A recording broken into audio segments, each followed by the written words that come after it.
Hi, I have an emergency. There's a lady on the side of the road. She's chained up. She needs an ambulance. Do you know where you are? No. Are you chained up? Yes.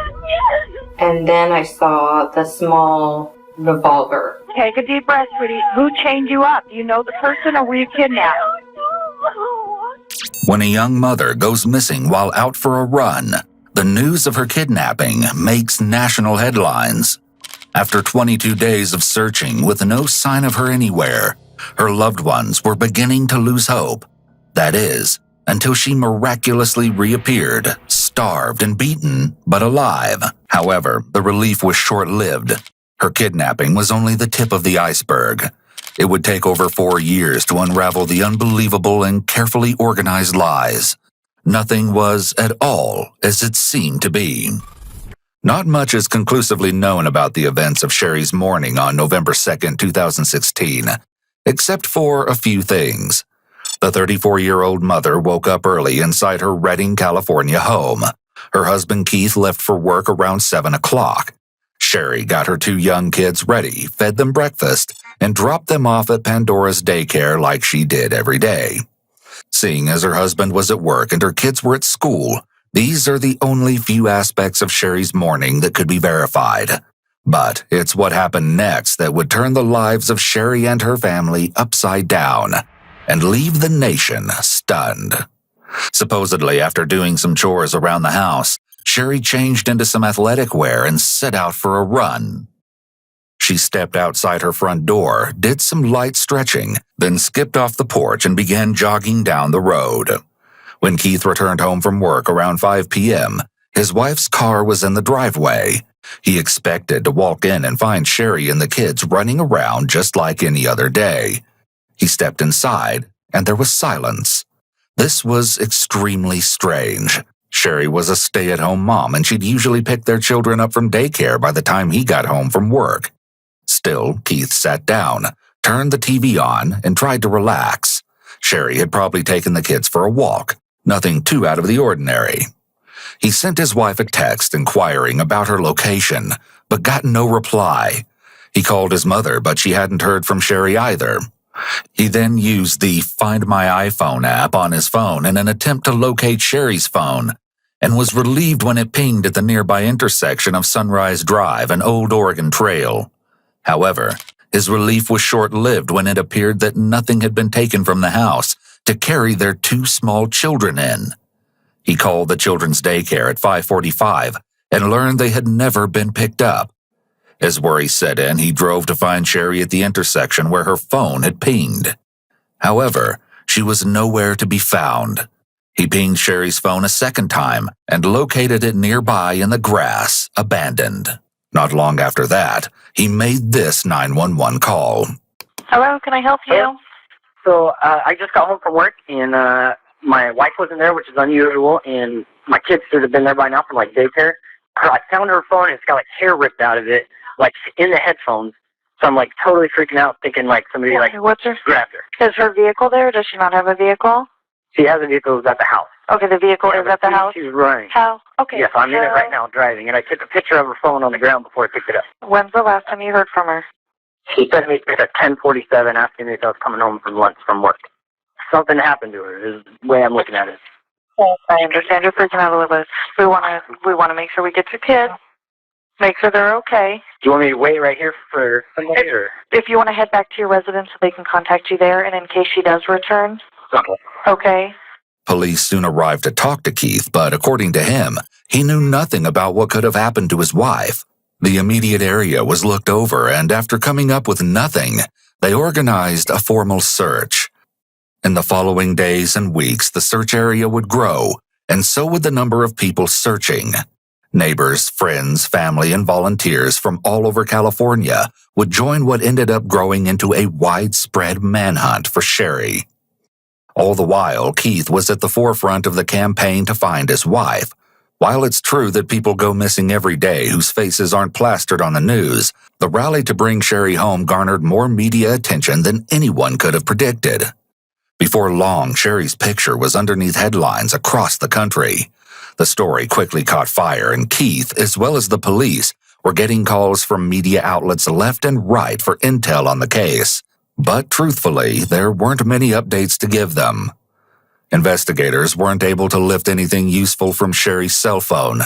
With that being the only piece of evidence they had, detectives found themselves with no real direction to go in. They quickly turned their attention to Sherri's husband to see what he knew about his wife's disappearance. What detectives would end up uncovering through their conversation with Keith were unsettling details pertaining to an unhealthy side of his and Sherri's relationship, or what some might call motive. What you're about to see is newly released footage of one of the police's earliest conversations with Keith, which took place shortly after Sherri went missing.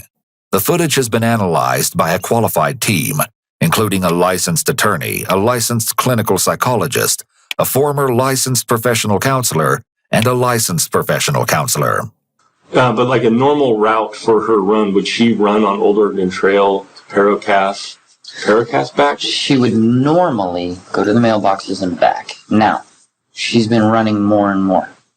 She wanted to get ready for the Casa run. We were all going to go to it's like the Casa where everybody jumps up superheroes. Okay. You know, now when I used to run, I'm not going to mailbox and back is nothing, you know. So I would make a big loop and go down Old Oregon Trail and then come back. Now, through Paracast? I'd go Paracast and I'd come home sunrise. Okay. So there's a possibility that she was like, hey, I'm going to step up my, running. I'm going to go this way. I'm going to walk the Old Oregon and then I'm going to run again or something. Yeah. And I keep going back to something like that because the way the phone is, I mean, I'm sure you guys have seen, I know I showed you a picture. It's weird to me, and I forgot all my ideas, but my latest idea is I don't think it happened there. I think where the T is, where you can go Paracast or Sunrise, I think it happened somewhere in there because there's no houses except for that crack house. So I think two guys or something in a car, they drive, the phone gets cell phone range again. It doesn't have cell phone range right there. It makes a sound, bling or something, and they go, oh, and they grab it, and they give it a little chuck so it bounces, and then it kind of stays, but it's still pretty intact, so that's why I don't get that part. There's a few random stories I've been getting. Obviously, you have tips, so I was hoping maybe you could see if you did get some good tips, if we're allowed to talk about that. But one of the girls was like, oh, I saw her run by at 11:30, and I heard a scream over my radio at 2, and the cops never talked to me, and I'm like, well, what do you mean? They came to your house at like 1 a.m. because it was that weird house with the shady people. So I'm like, so then everybody wants to talk to all these people now, and I feel like there should be a dog going to the house knock just to see if it smells anything around their house, because I still feel it's somebody, I don't think that lives near me, but I think it's an acquaintance of somebody down my street. That's my theory. Because some guy driving on the Old Oregon, like, hey, hot blonde, pull in, let me throw it in. I mean, that seems totally not logical, but not ruling it out. And another part of our day yesterday was to see if this was voluntary or involuntary, like missing. Mm-hmm. And we ran that stuff out, and we're still back to where we are. Yeah. We know where she's at. We know where her phone is. Mm-hmm. We have a rough time estimate of that. As far as they hear the scream over the radio, we have talked to her. Mm-hmm. Just like talking, it's hard to verify certain things. The 11 o'clock fits lots of other stories and people talking to us. I'm saying 11 to 12 she left, and I think 11:10 she started running. Based on text message, based on the guys that were cutting that tree right there that saw her. He's clearly been brainstorming a lot concerning his wife's disappearance, as would any spouse who's desperate to find their partner. However, someone who wants to keep suspicion away from them could also benefit from planting theories and steering the investigation in a particular direction. In a missing persons case, the victim's partner is very often one of the first and most thoroughly investigated of the suspects, and Keith is likely aware of the detective's suspicions. The spouse is often looked at closely when their partner disappears, so the detective is likely suspicious of Keith right now. The only other thing I was thinking is also maybe she got tired and sat down, and that's why the phone was like that. I was like, that's a weird, you saw it. It's not the hell would you sit there? Yeah. And she wouldn't want to get her butt dirty, I know her. And then why would she leave the phone? And if some guy pulled her, she would scream. So I don't know. Or there would have been kick mark. I mean, there's nothing. Yep. But I saw anyway. Keith not only recognizes but points out holes in the abduction theory. This is an indicator that he's being truthful with detectives. Someone who's guilty in this situation would have more to gain by pushing the idea that she was taken, rather than tearing it down. Now, one thing I heard, and obviously I have a different stand, and you guys have to go with facts, but I heard Senko, and he's like, at this point, it's not an abduction. Me, I'm like, yeah, it is. Like, why are you saying it is? Is that because you have no evidence, or is that because you're like, we're still checking out, because my family member, he's like, don't think you're not still being looked at. And I was like, they can look at me all they want. Like, I'd be pissed if they were wasting resources on me. I understand that they need to look at me, but I was like, if there was like a team of 5 guys looking into me, and this whole time they should have been, okay, it wasn't him. We need to go here. I'm gonna be like, I'm kidding you. So sorry, I'm getting upset, but I wanted to bring it to your attention. So I don't know why that was said. Okay. But that fine line, the big scheme of things, per paper, per what we're putting out there, she's a missing person at risk with suspicious circumstances. Okay. That's the legal mumbo jumbo. Okay. That's not to believe that we're not investigating this like it's an abduction. Okay. The legal term is missing person at risk under suspicious circumstances. All right. That's why that was said. All right. So it's not the suspicious circumstances for us, for paper, whatever, like for that side of stuff, is the abduction, or what we believe possibly is an abduction. So we're running that down as an abduction at this point until evidence tends to show us One or the other.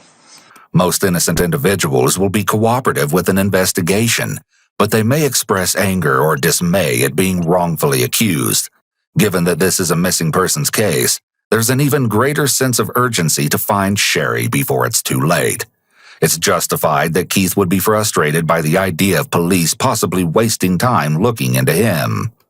In the meantime, I think you said you had questions. Yeah. Go ahead. So, based on that, we're looking at you? Yes, we are looking at you. I told you that from the very beginning. Yeah. We're not wasting resources on it, but to get to the... You have to cancel me out. To fully get to the next step, not saying that there's not detectives on that next step. To fully get to that next step, we have to look at you. Because if we don't, it's irresponsible. When the detective definitively informs Keith that he's a suspect, Keith leans forward and puts his hands on the table, a gesture that indicates that he's being open and has nothing to hide.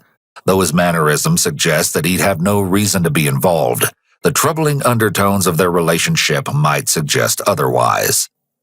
What was going on in your guys' relationship in February of this year? I would have no idea. I mean, I'm assuming it would be related to maybe a text message, and then we go back and forth and we say mean things when we get in arguments. Seeing as the detective is asking about something that occurred 9 months prior, it's not too concerning that Keith can't seem to remember. But his response does provide us with some key information concerning the extent of their relationship troubles. If someone rarely gets into fights with their spouse, it's more likely that they'd remember a fight from months ago. It would be such an unusual event that it would stand out in their memory. However, if a couple's relationship dynamic involves frequent screaming matches, it would be more difficult to remember each one because it's such a regular occurrence that they start to blend together. You concentrated more like recently things have been fine. Definitely. And which it all appears that way. Oh, yeah. I understand you need to go back because you're asking, I mean, you guys are good and you guys have your arguments. Sherri is definitely very, she wants the, I don't know, try to figure out how to do this here. We get in arguments and she blows up. Not through Facebook or anything, but she'll definitely make a big scene and get very mad. And she's kind of a slam door type of a person. Me, I'm like, you're going to break. I am more of, I want to leave and go and leave the situation really cool, but then I get in trouble for that because that makes her upset. So I don't leave now. I sit there and I go, calm down, calm down, calm down. Then she'll like want to, verbally kind of attack, if you will. And then she'll say some mean things. And then after so much, I'll say some mean things. Then we are upset. And then within like a day, hey, that was pretty wild last night, right? And then we're all good because we have kids. I don't like when she yells and gets mad in front of the kids. It's like, I remember when I was a kid, my parents used to fight. I hated that. So it could have been something where we fought about, yes, but you can't do that around the kids. So I am willing, if you want me to, I'll go and read, or you can tell me what the exact fight was, and I'll tell you everything about it. What Keith is describing could qualify as an emotionally abusive relationship, with Sherri being the abuser and himself being the victim. Her alleged explosive temper could be seen as a manipulation tactic to get Keith to do what she wants. However, without Sherri here to give her side, it's difficult to know what's actually true. When a partner is abusive, especially in the form of emotional abuse, it's not uncommon for them to try to twist the situation to make the victim seem somehow responsible for the abuse. One way they do this is to gaslight the victim and make them feel that their feelings are invalid. This can cause the victim to feel crazy and question their own feelings, and sometimes even leads to extreme cases of the victim acting out. In that case, it makes it even easier for the abuser to flip the script, since the victim outwardly appears as the unstable one in the relationship, when really they're being driven to that behavior by the abuser's manipulation. Regardless of who's fueling the fire in their relationship, the conditions Keith is describing are very unhealthy. Are these loud arguments? No, for her, she will get loud. And I was telling you guys a story, got kind of cut off. We have had the sheriff's out at her house one time. It's probably not on record because we weren't fighting. We were watching a movie, The Book of Eli, and some lady called saying she heard glass breaking and a woman screaming. And they came out and we're like, what are you doing here? And ended up being kind of a funny story. Yeah. And they're like, well, we're not going to report this. This is stupid. But we've never had, like a domestic ever in history. It's not reported or even think. We would. So we have a funny, weird relationship where we joke about that stuff because we were at Halloween at our friend's house and we were playing this ninja fruit slice with the Wii, and I went to slice the thing and I hit her like right in the eye, and she had like a black eye, and we were at her friend's house and oh my god, it was like Halloween 2011 or 12. So then, because we don't live that lifestyle, people like, oh, what happened? And I'd be like, she didn't put the dishes away. Like, I'm making jokes like that. So everybody knows us as being like, jokers or something like that, but we would never in the history. So, back in 2011-ish, is that when that incident happened? With the Wii? Yeah. Give me a second here. Like, we didn't have kids yet, so I'm trying to remember. Pre-kids. Pre-kids is the situation. Pre-kids, and I can't even tell you the people of the house that I was at. Because there's noise. I've heard about this incident. That's funny. But it wasn't the Wii game. I heard the Wii game was like the cover for it. Those are the people that were actually there. Okay. And that works. And I talked to one yesterday. Oh, okay. The fact that Keith is making light of the incident, given the circumstances, will likely stand out to the detective as concerning behavior. It's no laughing matter that someone he knows is claiming that he's covering up abusive behavior. It's possible that he's using humor as a coping mechanism to ease his feelings of discomfort. It's also notable that Keith chooses this moment to remove his jacket. When someone encounters something they deem a threat, such as the abuse accusation, they may begin to feel hot and exhibit physical symptoms such as clamminess or sweating. An innocent person might demand to know who would make such an accusation and insist that the accuser is lying. Keith, however, doesn't seem interested in where the accusation is coming from, which is a possible red flag. But he may not appear concerned because he believes the references he provided can easily confirm his story. As well, it's possible he finds it funny because he's confident in what actually happened. So he thinks it's stupid that someone lied about it. I'm trying not to... In this moment, I don't want to talk bad about her, but you're kind of... I'm not saying you're forcing me, but I want to tell you everything because I don't... We're not talking bad about her. She will, kind of come at me. I'm a hug and hold until you calm down kind of a guy. So there are people who say that they've heard arguments coming from the house. Oh. Not saying on a regular basis, just that they've heard actual arguments. I would agree with that. Okay. Yeah, she gets very vocal, loud. I'm like, come in the house. Don't be yelling, because I hate more than anything bringing attention to stuff like that. And she's loud when she gets upset. Okay. And I'm more of like, calm down, just calm down, like calm down. The other thing we heard was the voicemail from Richard. Oh yeah, that was horrible. I just got on my phone. Yeah, because he called you individually and then her individually. Wait. There's Are you talking about there's a voice, message on the horrible one from him? Yeah. Richard is Sherri's father. Sherri is said to have had a poor relationship with her parents most of her life, especially with her mother, Loretta. Following Keith's interrogation, we'll dive deeper into her childhood by hearing from people who witnessed it, a few lifelong friends of hers. When Sherri was growing up, her parents did horrible things. When they were kids, they would give them presents on Christmas and let them open them all and then take them all back and say that's what your punishment is for not mowing the lawn. Like, they're horrible when it comes to that. But for whatever reason, even all they put them through, she feels the need to keep them in their life. And I'm like, it's your call. That's fine. I'll back you up. Police records dating back to 2000 and 2003 suggest a rocky relationship between Sherri and her family. Alleged altercations include claims that Sherri kicked in a door at the Grafe home, that she made an unauthorized withdrawal from her parents' bank account. Though these events haven't officially been confirmed to have taken place, the allegations are troublesome. The reason this thing started is it was about her birthday, our daughter's 2-year birthday, and she rented out like this big hall in Shasta Lake City, and we made a carnival, like we had all these board games, and we had lots of kids. And the parent, they said, "Oh, we can't make it.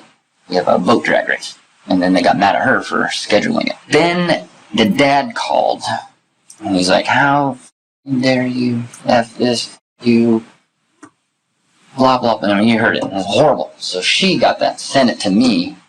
So that's how that voicemail got sent. So then she sent some emails. I'm assuming you saw some of those. All right, we got some emails from them that were horrible. And I'm like, are you kidding me? These are just ridiculous. We had, in the very beginning, which I don't like talking about, we had a little blip where she went to like some big conference thing in some other state on AT&T.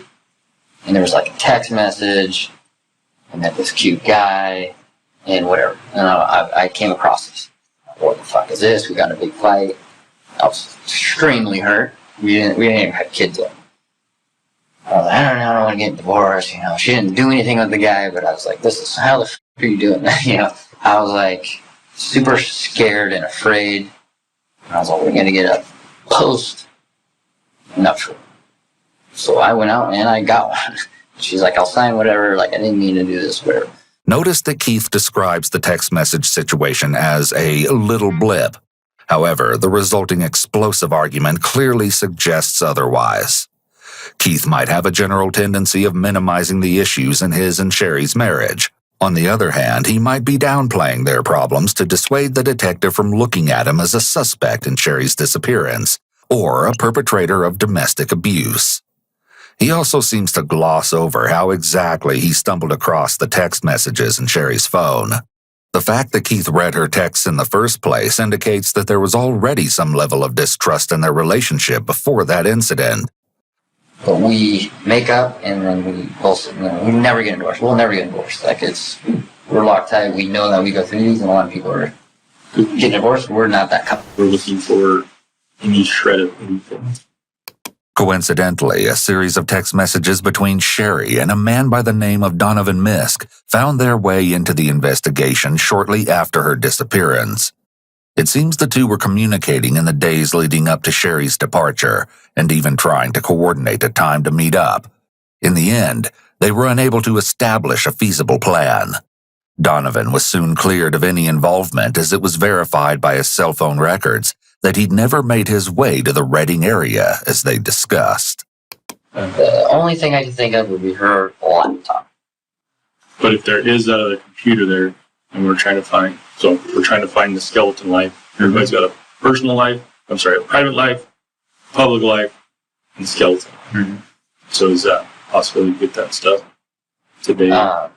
The laptop, yeah, I've really been using the iPad, so I don't really want to give that up.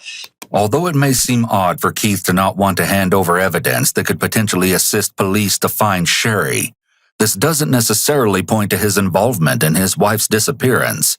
However, it does indicate that there might be something on the iPad that he'd rather the police not see. Regardless of the reasoning, an attorney will almost always advise you not to willingly hand over your phone or other devices unless the police have a warrant. Either way, judging by the exasperated face rub, Keith is stressed by the detective's request, something the officer will surely note. What's today's goal? We have people looking. We have people looking for surveillance. We have people contacting the people who've already been caught. So, like the tips, like people are going and actively working. So we are a fishnet out there. Everybody's doing something. So we don't. No, it's fine. That's part of me wanting to shut I-5 down for anybody coming and going. Everybody's got a piece of this in our agency. Go over there. I'll get that. And I'll just call you later. Yep.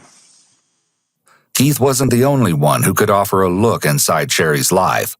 Police also had several interesting conversations with people close to Sherri. Everyone had something fascinating to say, though some of their claims would sharply contrast Keith's description of his marriage. Did she talk to you about the ins and outs of her life and relationship with Keith? She was never real specific with a lot of things. I mean, I definitely knew that there have been some problems going on for quite a while with them. It was very obvious in her behavior. How could you describe that to me?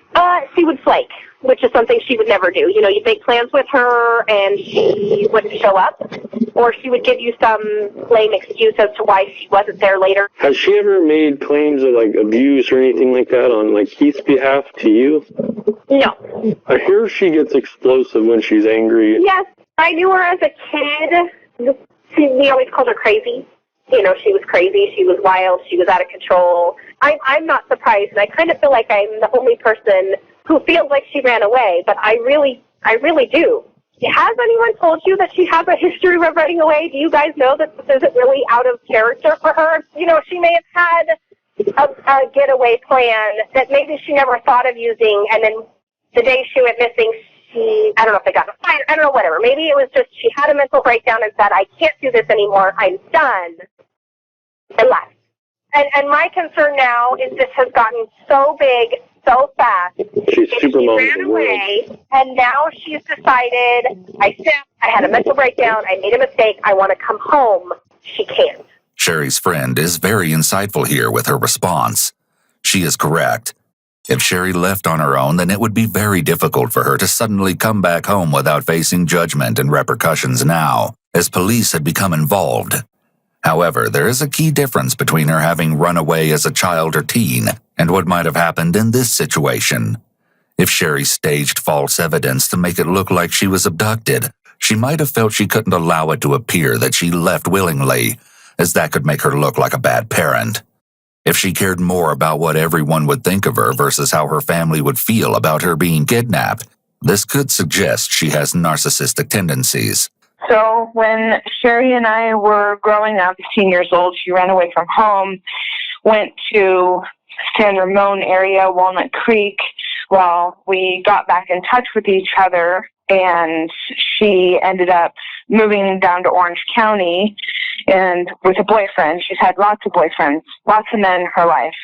I do believe when she married Keith, her husband now, she had actually been active with as many men as she was years old. Okay. So, and Keith is aware of that. He knows that. Was that a problem for him, or? It was a problem for him, yes. You know, and then he came over and talked to me and said that he had, found out she was talking to an ex-boyfriend via email, and, that really upset him, and he just didn't know, why she was doing this type of situation. So there is a history of that. What about, the last year between her and Keith? They have seemingly been fairly happy. I mean, that she, has expressed to me in the past. I can't tell you if it was for sure in the last year she said it, but if I ever try and leave him, he'll kill me. Sherri's alleged promiscuity prior to marriage, along with instances of her talking to other men while she was married, may be attention-seeking behaviors caused by a personality disorder. An individual with borderline personality disorder may have a pattern of unstable relationships and impulsivity. They may also demonstrate intense or inappropriate displays of anger. To our knowledge, Sherri was not diagnosed with this disorder. She even went down to, he will chop me up into little pieces and bury me in the backyard. That is verbatim out of her mouth.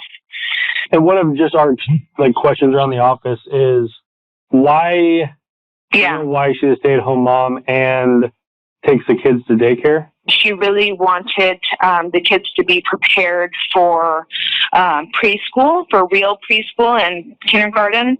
And her belief system was that going to a daycare, which, Pandora, that's it. She teaches them numbers and how to count and the ABCs, and they actually do work through play. And so she really, when she was just starting to research it, she's like, well, why not start now? Why not start early? So that was how she explained it to me. And that's why I don't think this is her doing. I really strongly feel like she would not leave those babies. So I'm trying to figure out who Sherri is as a person. She was definitely original. She was marched to the beat of her own drum. She never let society dictate. I know when her and Keith first started dating, there was a weekend I had been up in Redding visiting, and Sherri and I were out doing something, and she was telling me that Keith had made her, I guess he'd found some of her old journals, and I guess Keith made her throw away all of her old journals because they had mentioned ex-boyfriends. I guess he'd gotten pretty upset over this issue. Do you think that Sherri has the ability just to walk away? No, there's no way. Okay. She was so family-orientated. So the tip is that there's a lot of verbal arguments and stuff like that, right? Yeah, and they get very loud. Sometimes it's in the middle of the day. Sometimes it's late at night and very verbal, and you can hear glass breaking and all sorts of shit. If you grew up out there, and I heard Keith grew up out there, did you know him while you guys growing up? He grew up across the street from us. He's never really been the kind of guy that had a lot of friends because he's just not a nice guy. He puts on a really good show, but he's an ass. Police looked into leads like these, all the while expanding their search throughout Shasta County, down the length of California, and even to other states. The Shasta County Sheriff's Office received theories from everyone regarding Sherri's case, including Facebook detectives, people who saw Sherri in dreams, and a surplus of self-proclaimed psychics. Over 600 tips and leads related to Sherri's disappearance poured into the tip line. Many feared Keith was behind Sherri's disappearance and implored detectives to take a closer look at him. However, it was eventually deemed that Keith was not responsible for Sherri going missing. He voluntarily took multiple polygraph exams, which didn't indicate deception. Other factors along with these findings led authorities to determine Keith wasn't involved in his wife's disappearance, and they focused their efforts elsewhere. Furthermore, police were able to contact the Best Buy where Keith was employed and confirm that he was indeed at work all day on November 2nd. It should also be clarified that no allegations of abuse by Keith, mental, physical, or otherwise, have ever been proven. In fact, as you'll see, police would find information that could possibly cast doubt on these allegations later down the road. But for now, detectives were at a standstill. None of the hundreds of tips nor any of the information they got from Keith got police any closer to discovering Sherri's whereabouts. Then, in the early hours of Thanksgiving Day 2016, something mind-blowing happened. It started around 4:30 a.m. when California Highway Patrol Dispatch received several concerning calls reporting a pedestrian on the freeway. These calls have never been released to the public until now. 911 emergency, what are you reporting? Why, I wanted to report somebody in the middle of the freeway on I-5. And what do you mean they're in the middle of the highway? In a car? Or they're standing there? No, standing in the middle of the freeway. She's saying that she got kicked out of her boyfriend's Okay, just be safe where you are. What is she asking for? She's asking for an ambulance. She's chained up, her vision's blurry, and she needs an ambulance. Do you see her chained up? Yes. Can I talk to her? Please. Sherri, I need you to listen to me. Listen to me. Do you know where you are? No. I've been in the car. Yes, Okay, sweetie, listen. Listen to me. I need you to take a deep breath, calm down, and listen to what I'm saying. I have an officer en route. We've had several calls. Are you chained up? Yes. Okay, take a deep breath, sweetie. Who chained you up? Do you know the person, or were you kidnapped? No. I never saw her face. Listen to what I'm at. Listen to what I'm at. Sherri, take a deep breath, because it's hard to help you if I can't understand you. Okay? How did you get chained up? What happened? She took me. Who took you? Do you know? No. Okay. No, there's two of them. Okay, listen. I have help on the way. I want to call my husband. I want to talk to my husband. Okay, listen. Take a deep breath. Where were you taken from? From Reading. From Reading. You were taken from Reading? Reading. I live in Reading. Okay, how did someone take you?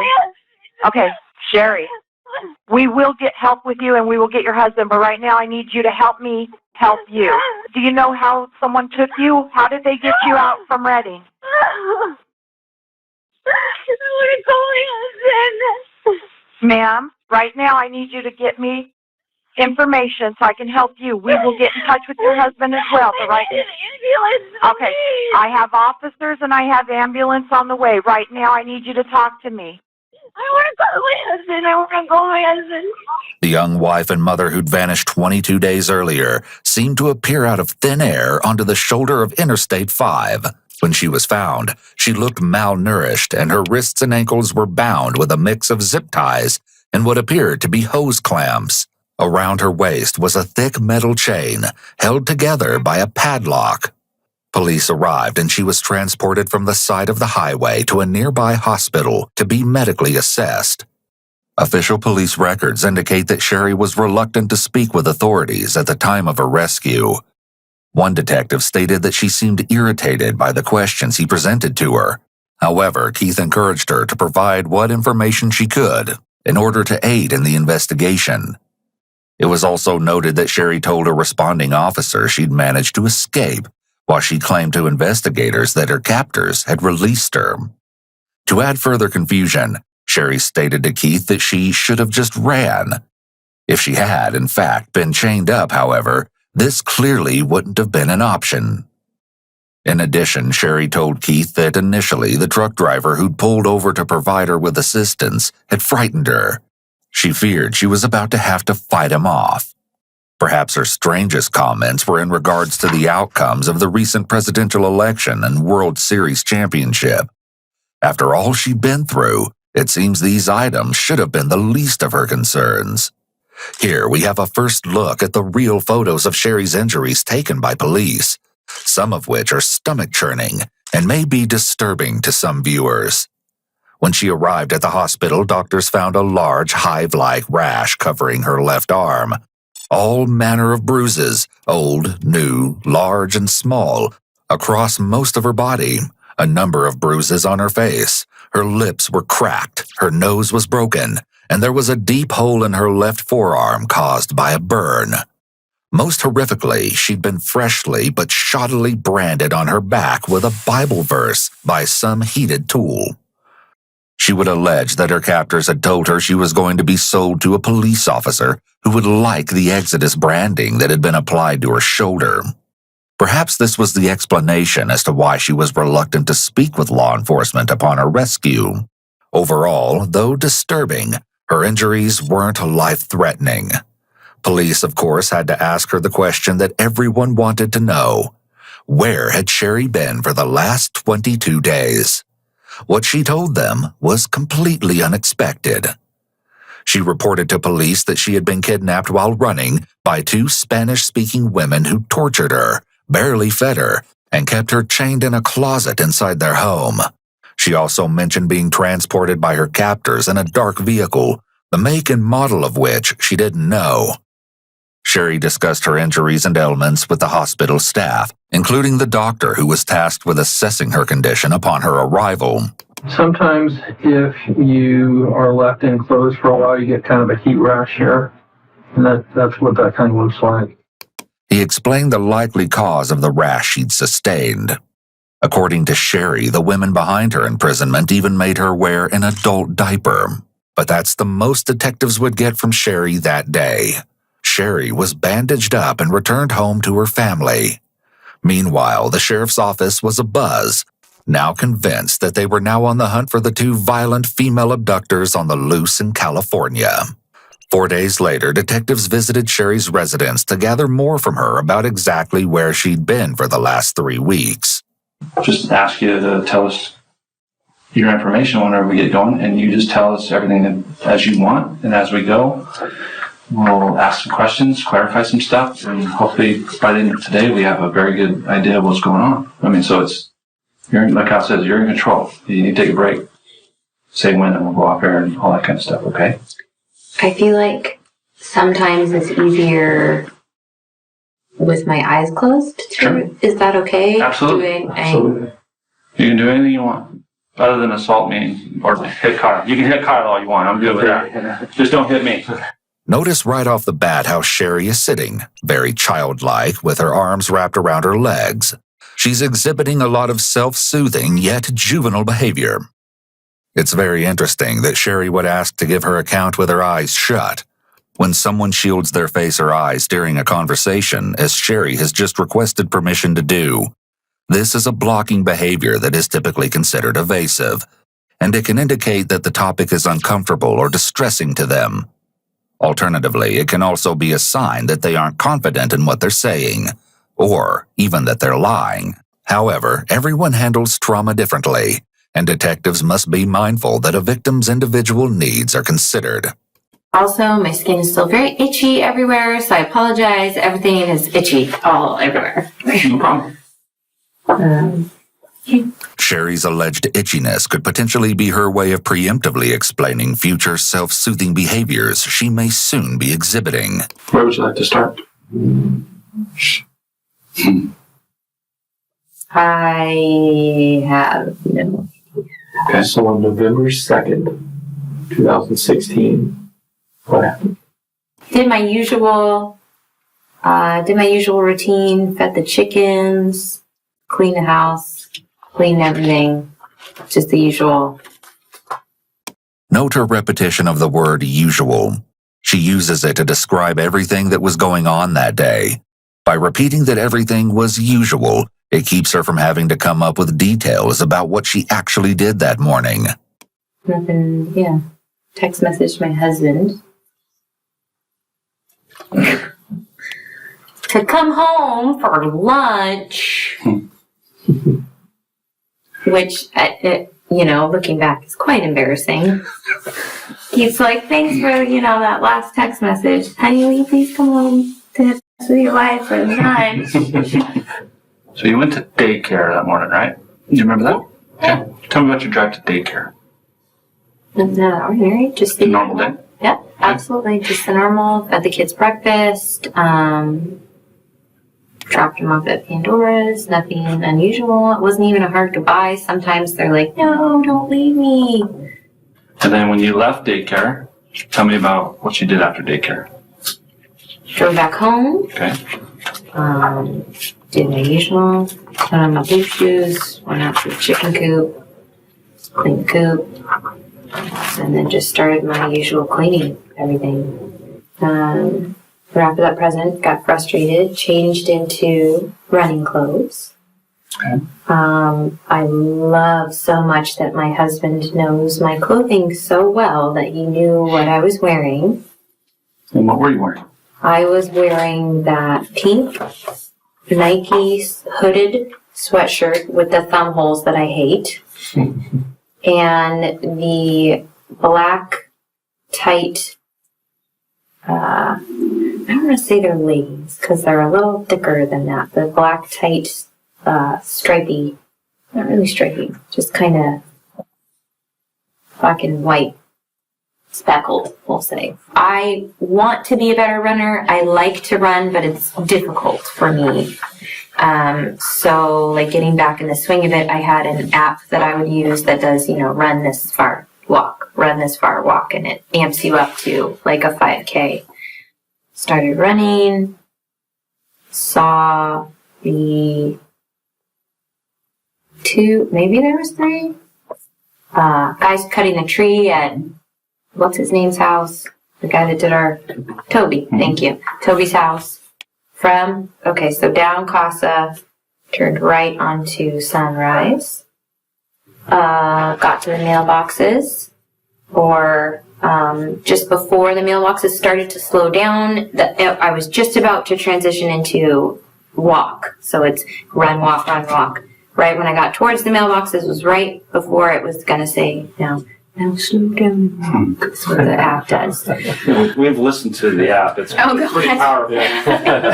Now, walk. Yeah. Now, slow You're down. halfway through. Right? You're doing good. Yeah. So it's a funny app. Sherri appears to want to be liked by the officers and seems to be trying to form a connection with them, which isn't necessarily unusual. She keeps her eyes locked on one of the detectives as she gives a dramatic replay of her running app. However, she's showing signs of classic rapport-building techniques done by narcissistic individuals. She presents herself as likable and someone in need of protection by highlighting her imperfections, along with a lot of sustained eye contact and dramatic focus. So you get almost to the mailboxes and you think Sorry, my lips are like cracking and... Do you need some water? No, everything's like this. So you're about Painful right here, sorry. You're good. You're about to the mailboxes. About to the mailboxes And these are the mailboxes near... at the end of the Sunrise Drive. My mailbox. Sherri is exhibiting an array of grooming behaviors, further indicating the anxiety she's feeling. The exact reasons behind this discomfort are not yet known, but will soon be uncovered. Keith places a water bottle near Sherri after she mentions that her lips are dry. It's impossible to know his intentions at this moment, but it could be a genuine act of care or the affectation of a model husband for the detectives. Before the mailboxes, I start to slow down. I see a vehicle go past. Sunrise Drive to maybe like the front 2 tires are past the actual street sign, and then it backs up. And I immediately have that feeling of, that was weird.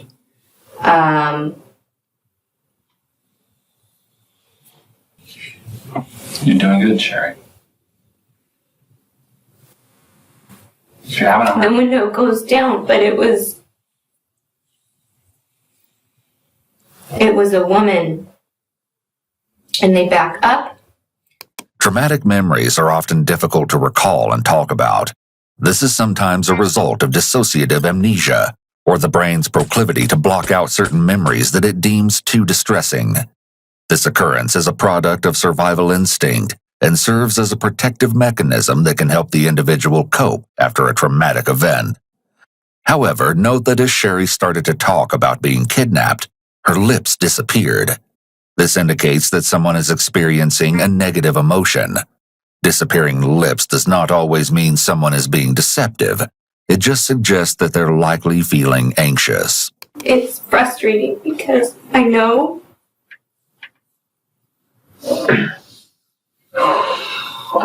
she was wearing a hat, but I can't see the color and I can't see her clothes. Once again, we see Sherri exhibiting blocking behavior, and she buries her face in her knees. That's just weird. Let's talk about the big details. I'll make a note. He asked for help.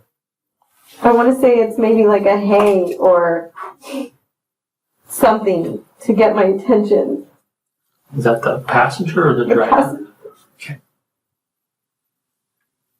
Is the car on Sunrise right now, or is it still on No. Old Oregon Trail? It's on Old Oregon Trail. I walked towards where the vehicle had backed up, but was still far enough away from it that, because I was still cautious, I had my phone in my right hand and my earbuds on, and I took out my left to hear her. And then she opened the door. And then I saw the small revolver. And I immediately ducked down. I crouched down. Like in a ducking, crouching. It was, okay, so across the road, phone's in my hand, earbud out. As she describes her story, Sherri acts out certain details wrong. She's repeatedly said it was her left earbud she pulled out, but consistently acts out reaching for her right ear. It doesn't seem like a huge deal, but when a lot of these mismatches show up, detectives will become rightfully suspicious. Towards the vehicle, this. Not all the way down, squatting. Not crouching, squatting.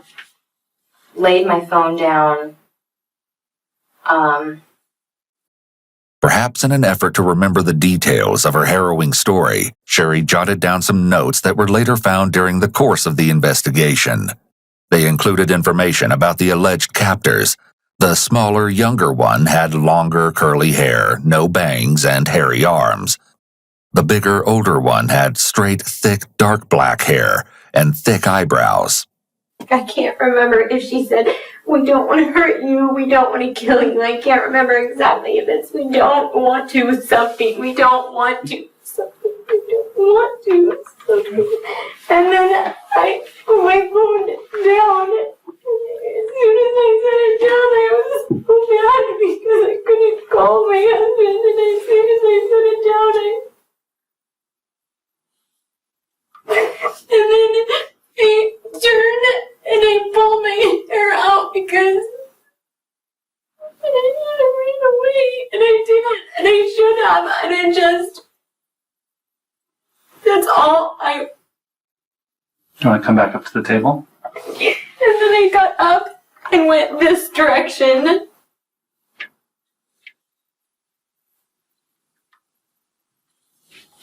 And I can't remember lifting my leg. I can't remember the back door open.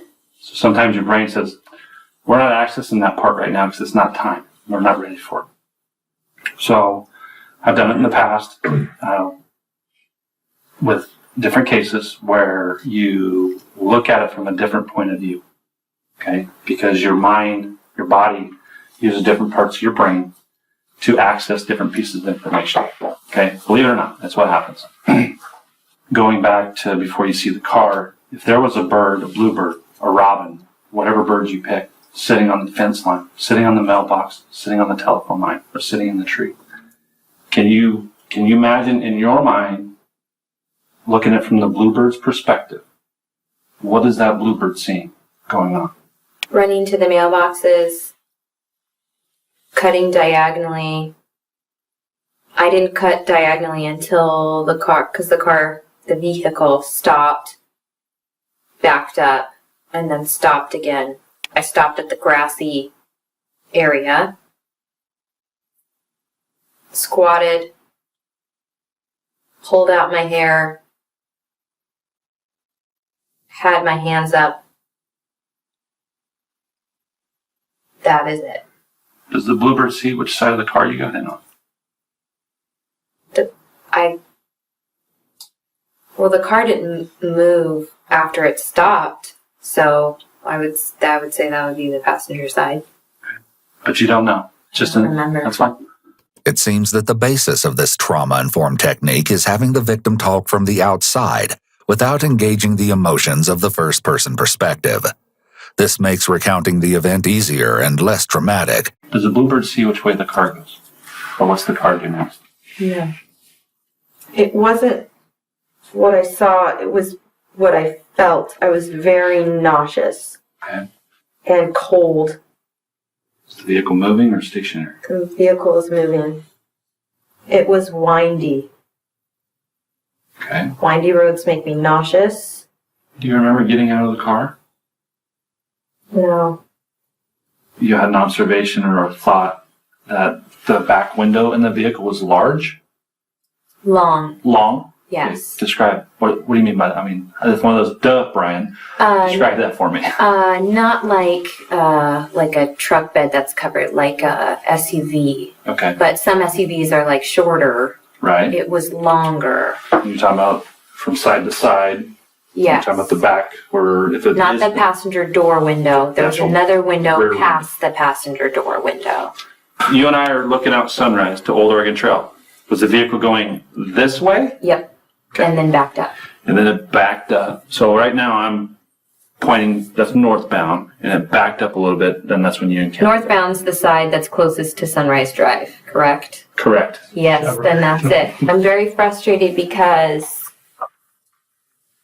if you're laying down in a vehicle, you would feel a U-turn, a acceleration, a braking. And I just can't find that. It's just not there yet. Do you remember any music as you were driving around in the car? Mariachi music. Was it a station or Pandora? Like as in a radio station? Yeah. I want to say it was probably a radio station. I can't be sure, but did I hear any Pandora commercials? No. Did you hear any normal commercials? So like if we're listening to a radio? No, I didn't hear commercials. Like I didn't really hear, and I don't think I ever heard a complete song from start to finish either. When she's describing this kidnapping event, she goes into a bit of a trance. She turns inward to imagine the scene, and it's like she's telling a story. She doesn't really want to be interrupted. She's very detailed about the run, the phone, and soon the room she was kept in. But there are almost no details about the car, the kidnappers, or the kidnapping itself. She has what is known as a detail valley surrounding the kidnapping itself, mountains of details surrounding it, but very limited about the actual kidnapping. I listened for that a lot in the house too. Like, was this a radio? Was it Pandora or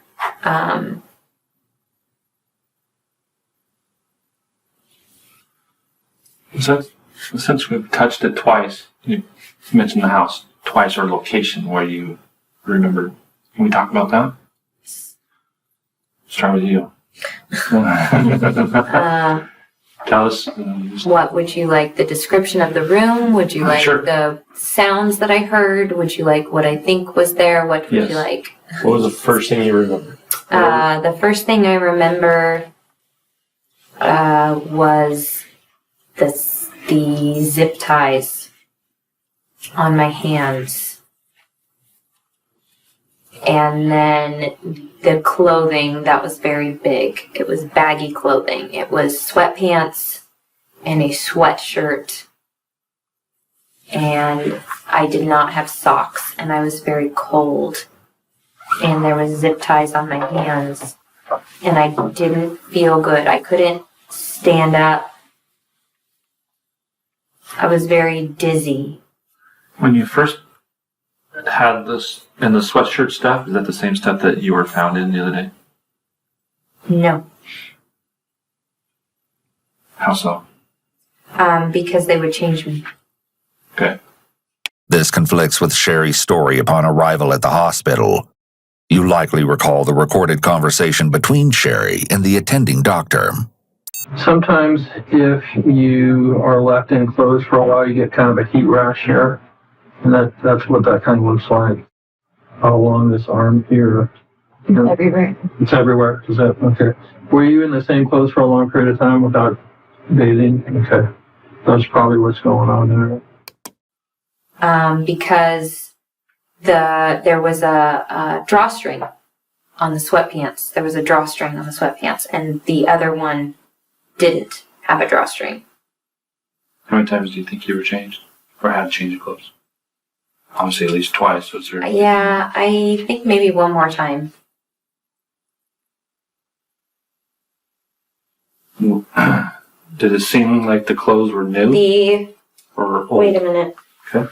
The sweatshirt, the top was changed more because I was trying to manipulate her. My skin was like on fire. It was really itchy everywhere, and I started this rash that's up in here. It was starting to like swell, starting to swell so bad that it was like putting pressure on my arm. So I was trying to manipulate them. I need some kind of medicine. Like, look at my skin. You need to wash me. You need to give me medicine. You need to get me something. And I was using that, and it was so itchy. So they would argue about washing my clothes. And I was able to take two showers. They weren't really, if you call them a shower, was get in, rinse water down your back and get out. But she let me wash my underpants in the shower. Were you able to see at that time, or were you still had a bag over your No, head? I could see. Okay. And that was when I was trying, it was always look down. Don't look at us, look down. I was never allowed to look up. The first day with the zip ties, getting out of them, because they were behind my back. So I pulled them. I did one of these moves. And that's what this scar right there is from, is the very beginning when I got them off. And I bit them because I couldn't, because Keith and I have even tried this move before, the whole, like power through it and bust it. And I tried that and was unsuccessful.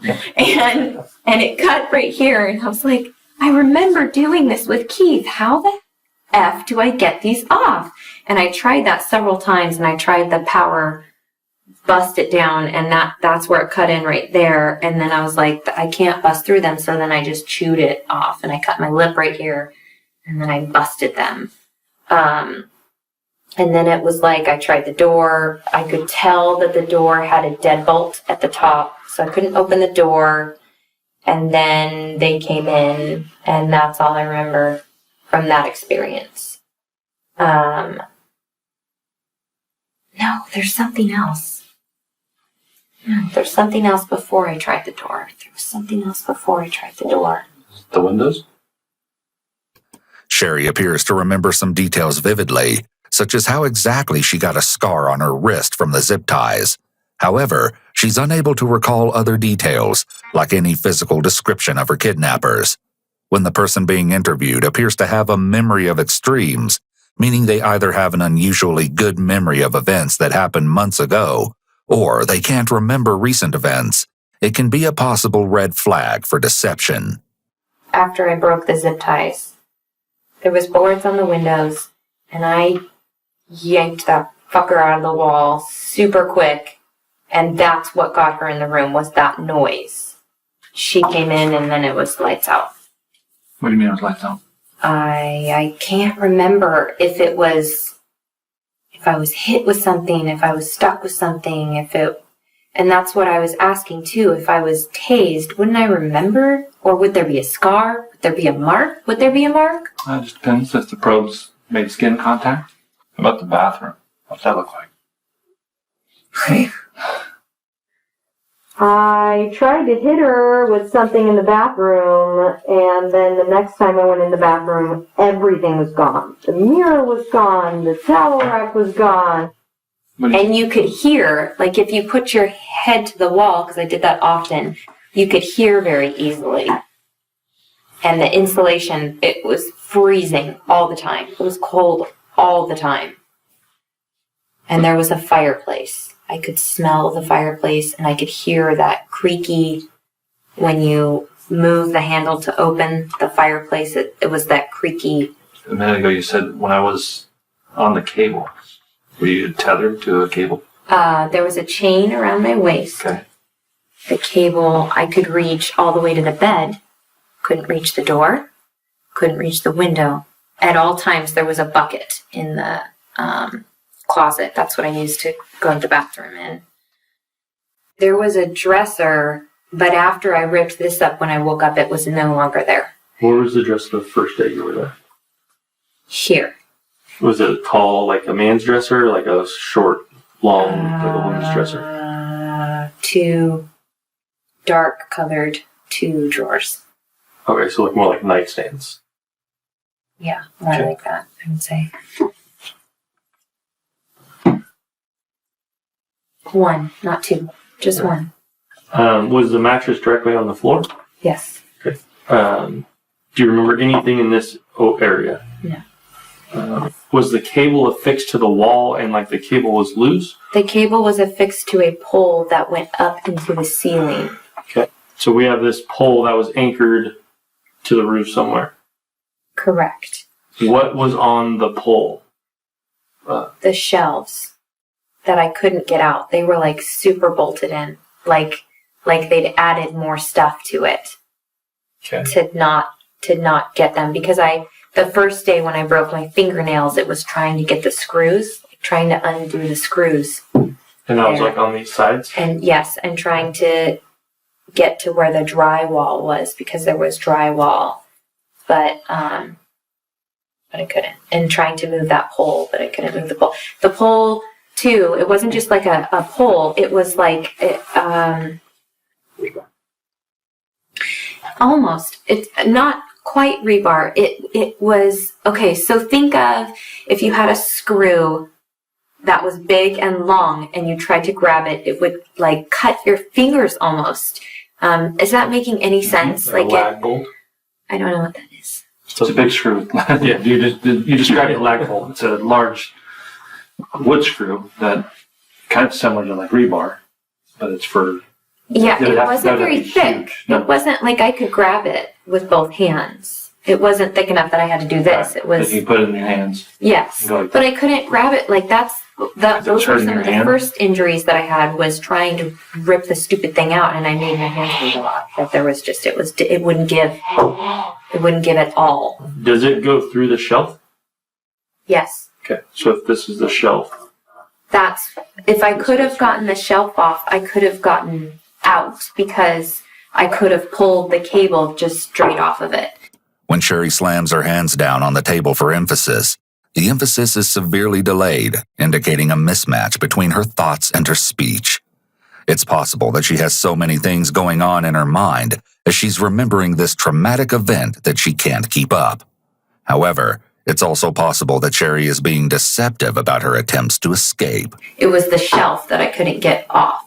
Since the interview had been going on for a few hours at that point, it was agreed that they would call it a day and let Sherri rest. Detectives returned to her residence the following morning to continue the questioning. But as far as getting started today, I don't know if yesterday jogged some more memories or if there's things you want to add. But basically, we can just start with, I have a note here that we never touched the topic of your hair being cut. That's something we can talk about now. I'm not sure what led up to it, but the cable that was where the cable was attached at the top, anytime you made a movement or moved it, it made a really loud noise. So when I would make noise, they would rush in to the room. I think that's why. I don't think there was anything else, because there wasn't anything in the trash can. So I don't feel like it was time for that, maybe. I want to say it was just because there was a noise. They said something in Spanish to each other. The other one was outside the room. I was hit here on the shoulder. And then it was a yank backwards. Gotcha. The yank backwards.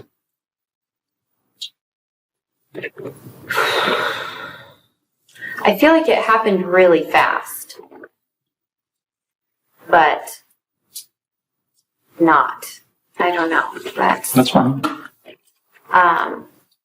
One thing to keep in mind while you listen to Sherri's story is that deceptive statements tend to contain fewer unique words and more repeating words than truthful statements. Yank backwards. Gotcha. So yank backwards. When you lie well, you tend to rely on prefabricated statements that are borrowed from previous stories of your experiences or things you've seen. That way, you sound more natural and believable. I was down, she was over me, had it in her hand, and then I felt it here. Like I felt like that blunt edge because she had cut it above my hair tie. Felt it here, and she said, I'm going to send it to your mother, or I'm going to send this to your mother. I'm going to send it to your mother. I can't remember exactly, but I'm going to your mother. When she was cutting it, it was very upsetting. And then she said that, and I kind of went, and it was one of those moments where it was emotional for me that she was cutting my hair. And I feel like her saying that almost pulled me back into survival mode, I guess. It also made me feel like she didn't know me. Keith presses onto his face, referred to as facial distortion, then keeps his hand over his face for a second. These are typically signs of discomfort. Perhaps he's feeling unsettled at the description of his wife's torture, but there is an alternative theory that maybe he's caught onto something peculiar in his wife's story. Sherri goes from having a hard time remembering the circumstances of having her hair cut to suddenly reciting nearly word for word what was said to her. She described having her hair forcibly chopped as a highly memorable event, as it might be for anyone. Thus, it's quite unusual that Sherri would have difficulties recounting it. These mental blackouts seem to be following a particular pattern that'll be of interest to detectives later down the road. As well, she's steepling her hands as she speaks here, which is an indication that talking about this part of cutting her hair makes her feel in control, perhaps because it's something she's comfortable sharing the details about. Do you recall what they used to cut your hair? I didn't see anything. I never saw anything. Do you hear any sounds? Like clipping? Like the scissors would make? Yeah. Or anything like that? And if you don't know, if you can't think about it, I can't. I can't remember exactly. Okay. Like whether it was like a sniffing sound or just a. I can't remember exactly. Okay. Did either, so let's say during they were hitting you or being violent towards you, is there any time that one of the females would try to stop the other one? Yes, the younger one. I feel like I could, because I couldn't understand her, but I feel like her body language was the pointing and very, or this is a, body language wise. Doesn't matter what language you speak. I mean, because I was never allowed to look them in the face, but I did see this signal with her hand facing that way, which is stop, obviously. But I feel like the bigger one enjoyed it and the little one did not. Is that making sense? Absolutely. Yeah, I definitely, the things like the burn, cutting my hair, the burn on my arm, the chain, the lock, that was all from the bigger one. It was not from the little one. The little one would feed me most often. It's difficult to conclude Keith's thoughts from his body language, especially since it's unclear whether he's heard any of this from Sherri before in private. However, he seems somewhat tuned out from the conversation, having been zoned out on his phone several times through the interview. A more typical response would be to look at Sherri and be fully engaged in the interview process, or even demonstrate support in this extremely painful moment by sitting closer to her or patting her back.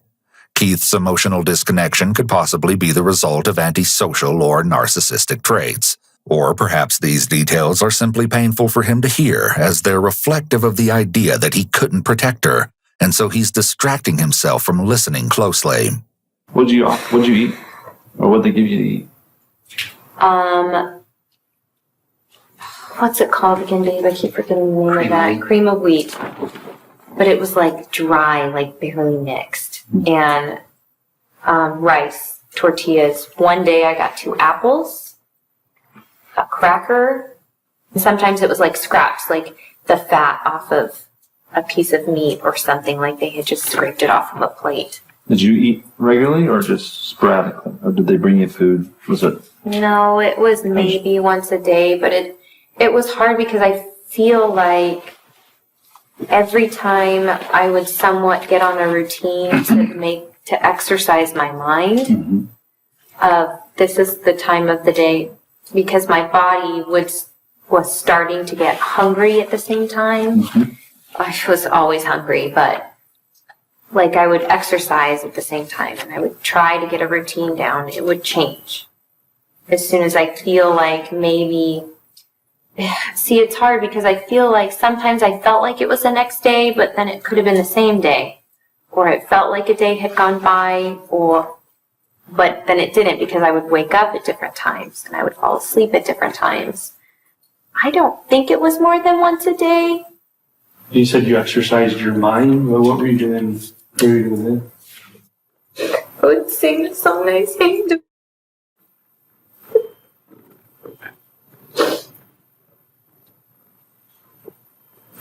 I would read the books I read to my children. I can hear my husband. I would mouth things he would sing Christmas carols and the random jingles he would sing in our kitchen.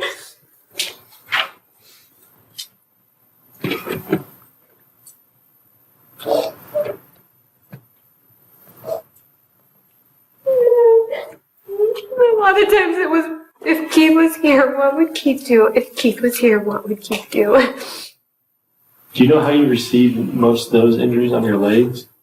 No, but even originally before then, I bruise really easily. So it could have even been something that I possibly could have done. There's a lot of hitting with something. I didn't like being in the closet. It was a lot of shoving around the closet area. Do you remember specifically being kicked? I'm sorry, Being the kicked? fire popped it. Kicked? Yeah. Yes. This is a good example of Keith's remarkable reactions, or lack thereof. The entire time he's listening to his wife describe being assaulted, he shows no change of facial expression, no shifting in his seat to indicate discomfort, nothing at all. In fact, throughout the majority of her story, Keith comes across as almost bored. Again, it's possible he's been desensitized to this information after hearing it multiple times, though that theory is unlikely. Even if that were the case, it's still unusual that he doesn't show any sort of response to what he's hearing, a profound lack of empathy on his part, or a healthy bit of skepticism. I don't remember if we didn't talk about history about your nose and how that occurred. I was woken up by it, and I can't remember if it was like this or if it was like that, but I was woken up by it. So you were sleeping? Correct, on the bed. I was told to change. There was already clothing on the bed. I felt so dizzy. My ears were ringing. When I tried to put the sweatpants on, I fell over. Well, obviously, I'm assuming it was bleeding. How did you clean that up? It didn't bleed very much. Didn't bleed, it really didn't bleed very much. Did any of that end up on the walls or on the floor? Or, I would assume so. It had to have been on the floor because I set the sweater down. It wasn't profusely bleeding, so I wouldn't say that it was drifting onto the floor. I'm going to go through a list of some things, and it's going to require hearing. So however you want to access that part of your brain. Usually when I try to hear something, I close my eyes. Okay. Yes, no's, I don't knows are all fine answers. Okay. Farm animals? No. Equipment? Farm equipment? No. Buses? No. train? No. Telephone? No. Now that you're listening, do you recall any other sounds that I haven't? The fireplace, the creak, the flushing of a toilet, the TV. It's interesting to note here that Sherri only uses larger illustrators as she's briefly describing the area where she was released. People typically use illustrators while they're talking, so it's actually a red flag that Sherri is so reserved with her body language. She remains balled up and with her hands in most of the time. This lack of movement is most often seen in individuals who are being deceptive, as their brain is in overdrive attending to their made-up story. The cognitive overload restricts their body from engaging fully with what they're saying. I have a sound to ask about. Go ahead. Long-distance gunshots, like shotguns from people bird hunting. No. Have you ever heard, do you know what sound I'm referring to? No. Yes, I have, and no. School bells? No. I could hear the wood being brought in. I know that sound, the clink of like stacking wood. Mm-hmm. But never a chainsaw, an axe. It stands out as odd that Sherri didn't hear any remarkable noises in the 22 days she was in solitary confinement, especially given that she was, reportedly, inside a room with an exterior-facing wall. With nothing to distract her, she would have been hyper-aware of her senses and particularly sensitive to noises.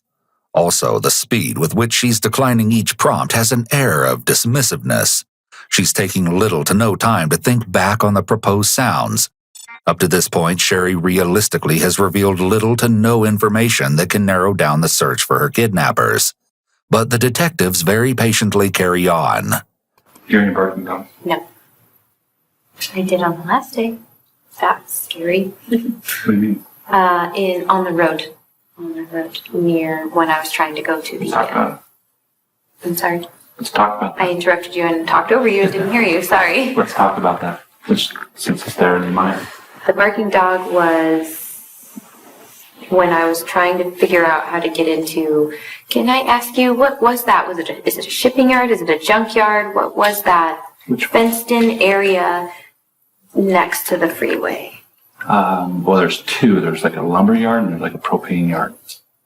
Okay, there was I want to say like a modular type of house, or like an office, would have been like an office building. It's one of the two. Yeah. Was it on the same side of the freeway as the church? Or on the other side of the freeway? The opposite side. What was that? Propane poles. Okay, that's where I was trying to get, but couldn't, and then heard a dog barking. There was a house. I went near the house. I stood in front of the house, looked at the house, and went, nope. It was very dark. Once you try to find help in that area, what'd you do next? There was that creepy house that I left. I went to the fenced area. The entire time I was trying to get the zip tie off. I couldn't reach it with my mouth, so I was trying to, I don't know what this was called. I was trying to use that. Hose clamp? Thank you. To get that off. Ran on top of the freeway. It was very difficult because my feet were very cold. My ankles were very wobbly. Mm-hmm. I was very dizzy. I was very, I'm going to say short of breath, but short of breath from the screaming. Mm-hmm. And then ran downward. And the on-ramp, off-ramp, there was a truck parked with no lights on. It's like a big rig? Yes, and I stood there and stared at the big rig and thought, there's probably someone inside there. I don't think I'm going to go knock on that door. And then I saw the lights. No, that's not right. I saw the lights to the church before I saw that truck. I even walked out into the middle of the freeway, and cars drove around me, like literally drove around me. And then I started screaming, call 911, call 911. So talking with Kyle, that there was some that you recall when you were dropped off in that area. I'm trying to remember whether the car pulled over, spun around. I don't remember feeling any of that. I remember feeling and hearing the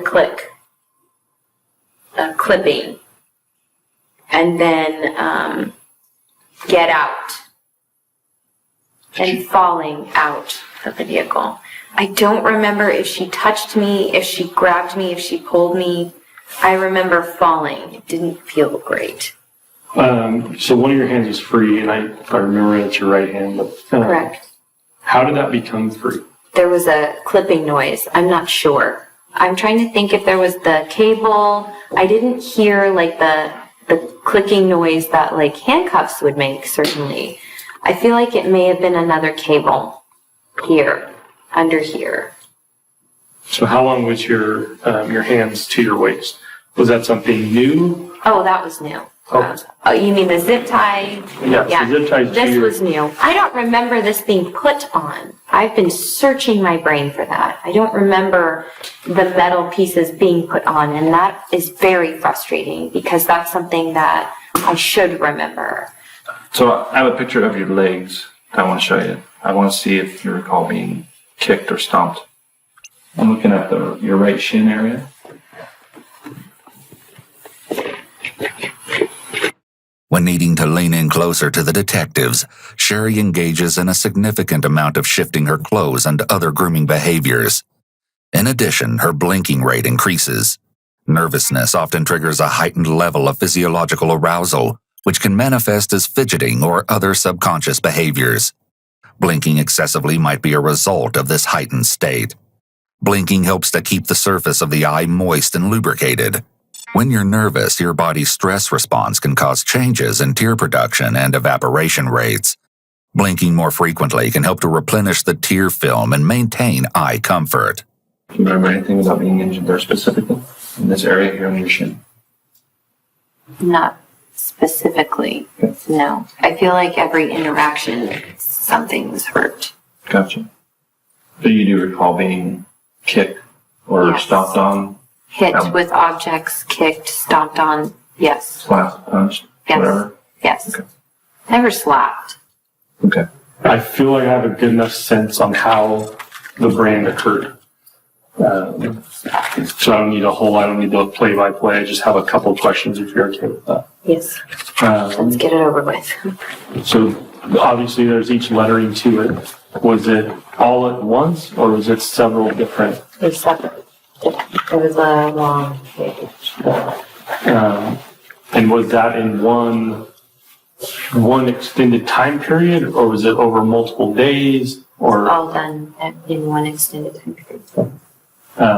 and I know that the older one did it essentially. What was the younger one doing specifically at that time? She was to the right. I feel like she was the one touching the I want to say tools or something. She was the one handling. Could you hear it or could you see the tool? I couldn't see it because it was behind me. Where my head was on the table, I couldn't, that's not really an angle where I could see it. Don't know what I don't remember. No, I'm just trying to remember. Was there clicking? Was there?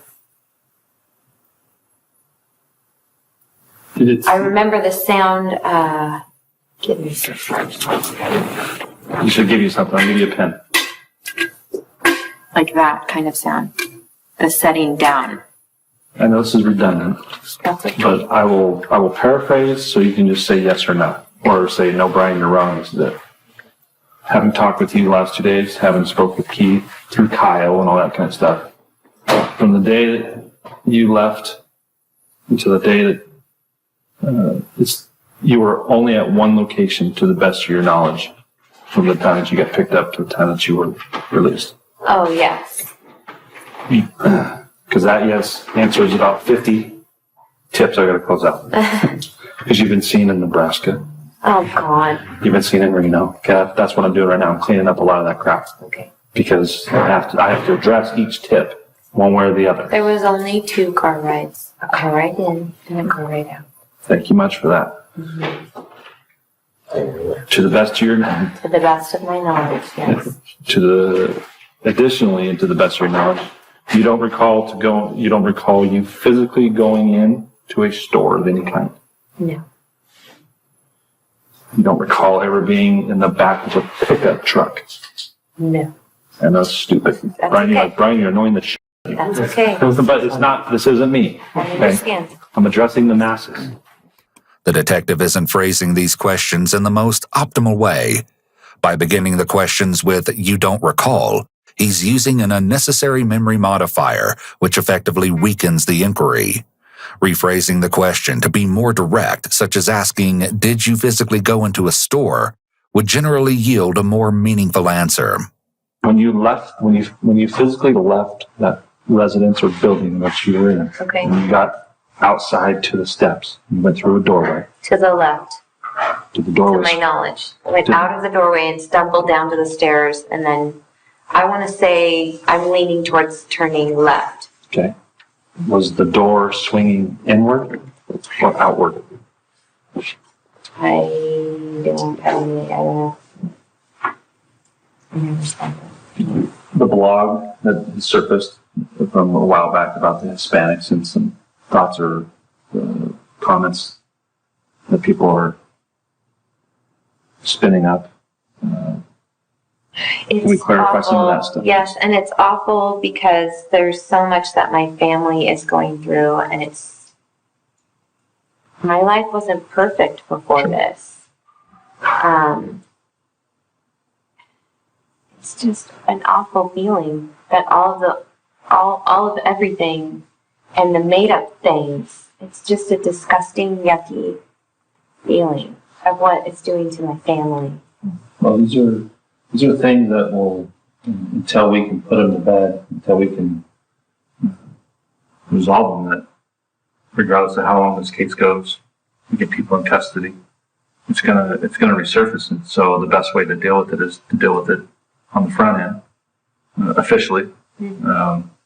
So that way we can put it to bed. Obviously, people are drawing the conclusions that you're reporting to Hispanics did this. You wrote some, I'm assuming, did you write the blog? No. How did the blog get written or posted under your name? Or do you have any idea? No, I have no idea. This is the blog post the detective's referring to. The author of the report is cited as Sherri Graff, Sherri's maiden name. It was a page-long report published to a website where a girl growing up in Shasta Lake, California, the same place Sherri grew up, describes being constantly harassed and bullied by Hispanic kids for being drug-free, white, and proud of her blood and heritage. The author recounts the night at one of her volleyball games where a group of Latina girls threw ice and made Hitler salutes at her father.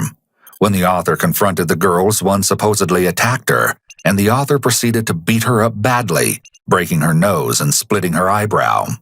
Weeks later, the author was closing down her family's business for the day when 3 Latino guys and 5 girls rushed in and jumped her, including the girl she'd beaten up weeks prior.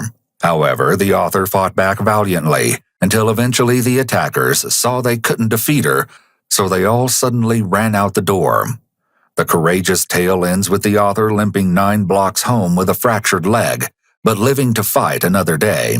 One can clearly see how this might raise suspicion given the circumstances of Sherri's kidnapping. However, Sherri seems to have a simple enough explanation. It wasn't her. But the post, obviously, it's showing up on this skinhead website. But Didn't people say my head's shaved now too? Sorry. Can't hear all the noise.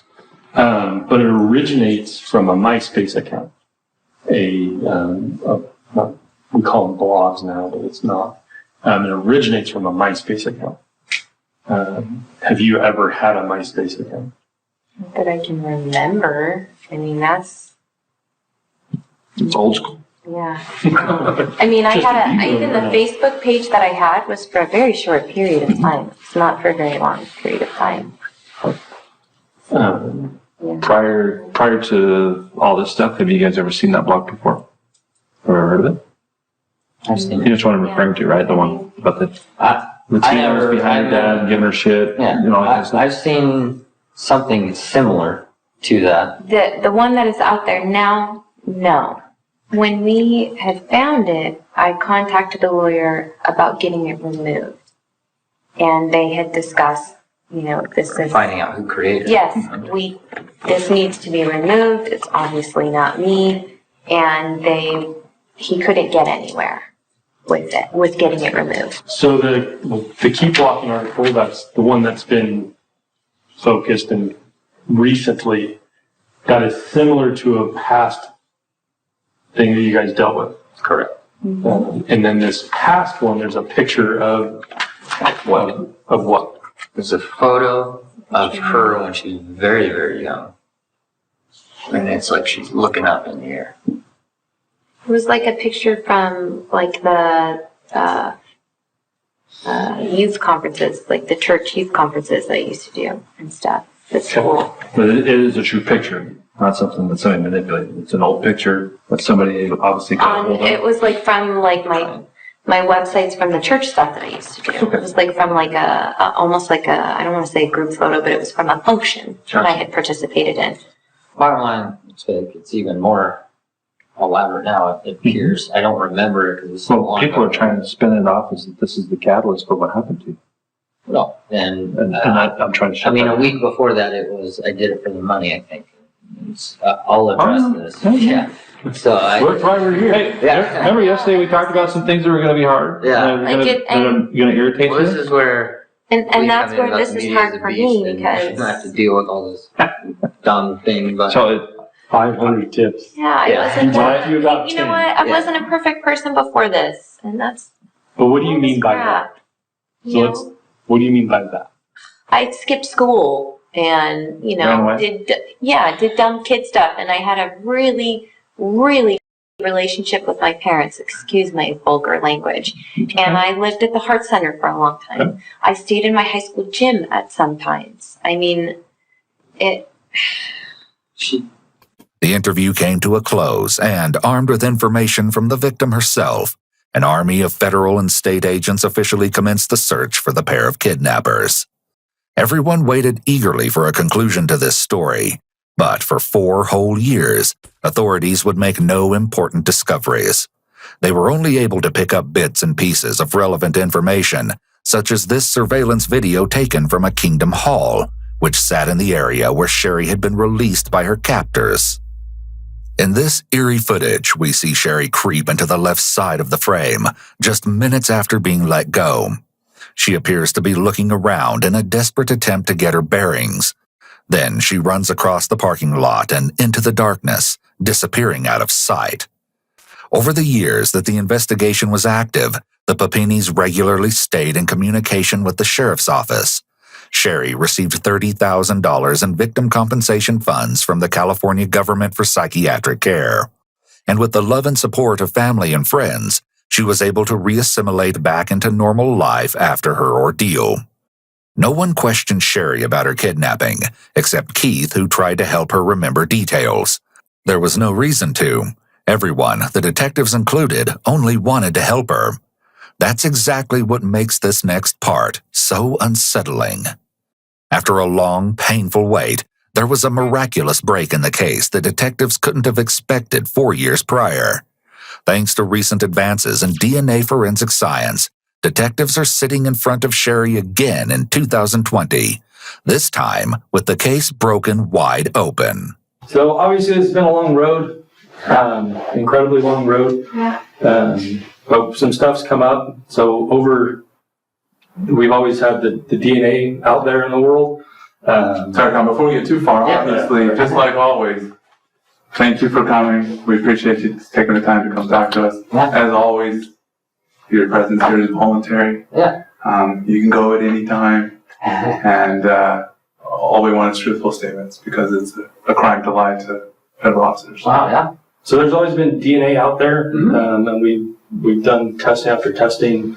We've gone out to like the Parabon, which is a private company who does all like the the genetics, and we've just hit wall after wall after wall. But recently, we found a familia DNA hit.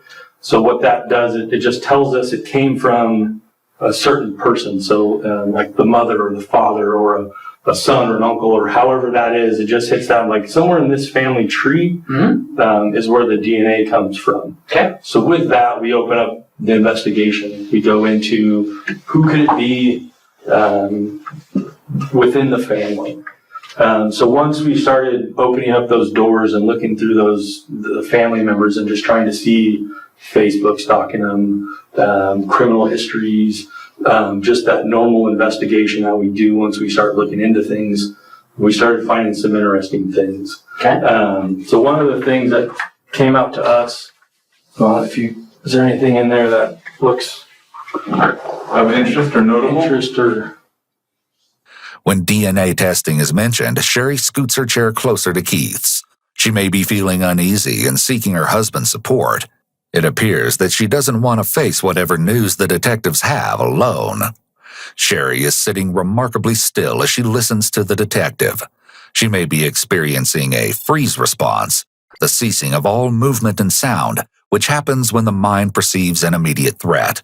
It's expected that she would feel anxious in such a pivotal moment, but her body language is indicating that something is wrong. So the table, the picture's a little grained out. So to me, I see a table there that somewhat looks like something you described to me in the past, and then I see wood paneling. Talking about the room. Yeah, we noted both of those things back in August 2017. Was when we spoke with you about, and you showed us this picture of the table. Mm-hmm. Do you remember that, Sherri? Yeah, I do. And so when we were trolling through this, Facebook page, we saw just the edge of that table. Yeah. Denise got it, in fact. Oh, cool. Denise said, "Hey, look at this table." And I was like, "Oh wait, you're right." Yeah. And it has the wood paneling. Mm-hmm. So we're like, well, where was that photo taken, right? And so we were trying to figure that out. So okay. So that's led us obviously now to obviously this Facebook page has a person. It's got like people tagged into it, so it has. So Peter has a. But that's still a valid memory, right? Is that this was the table? Yeah. A table like this was the table you were on when you were branded? And we've been talking about that a lot because so many memories are so faded now. It's been a long time. It's been a really long time. So were you able to find where that house is? Yes. And what? Tell me more. Tell me more. Tell me more. We'll get to that. Okay. So if you look at this closet. It's a little bit different, but it's pretty, excuse my language, it's pretty fucking similar. But it's different. You said it looks very similar. What's similar? This is what I'm remembering, that feeling, grabbing it and feeling that feeling. But this part is different. This part is different. That definitely. So you're saying this metal part, it looks the same as what you remember.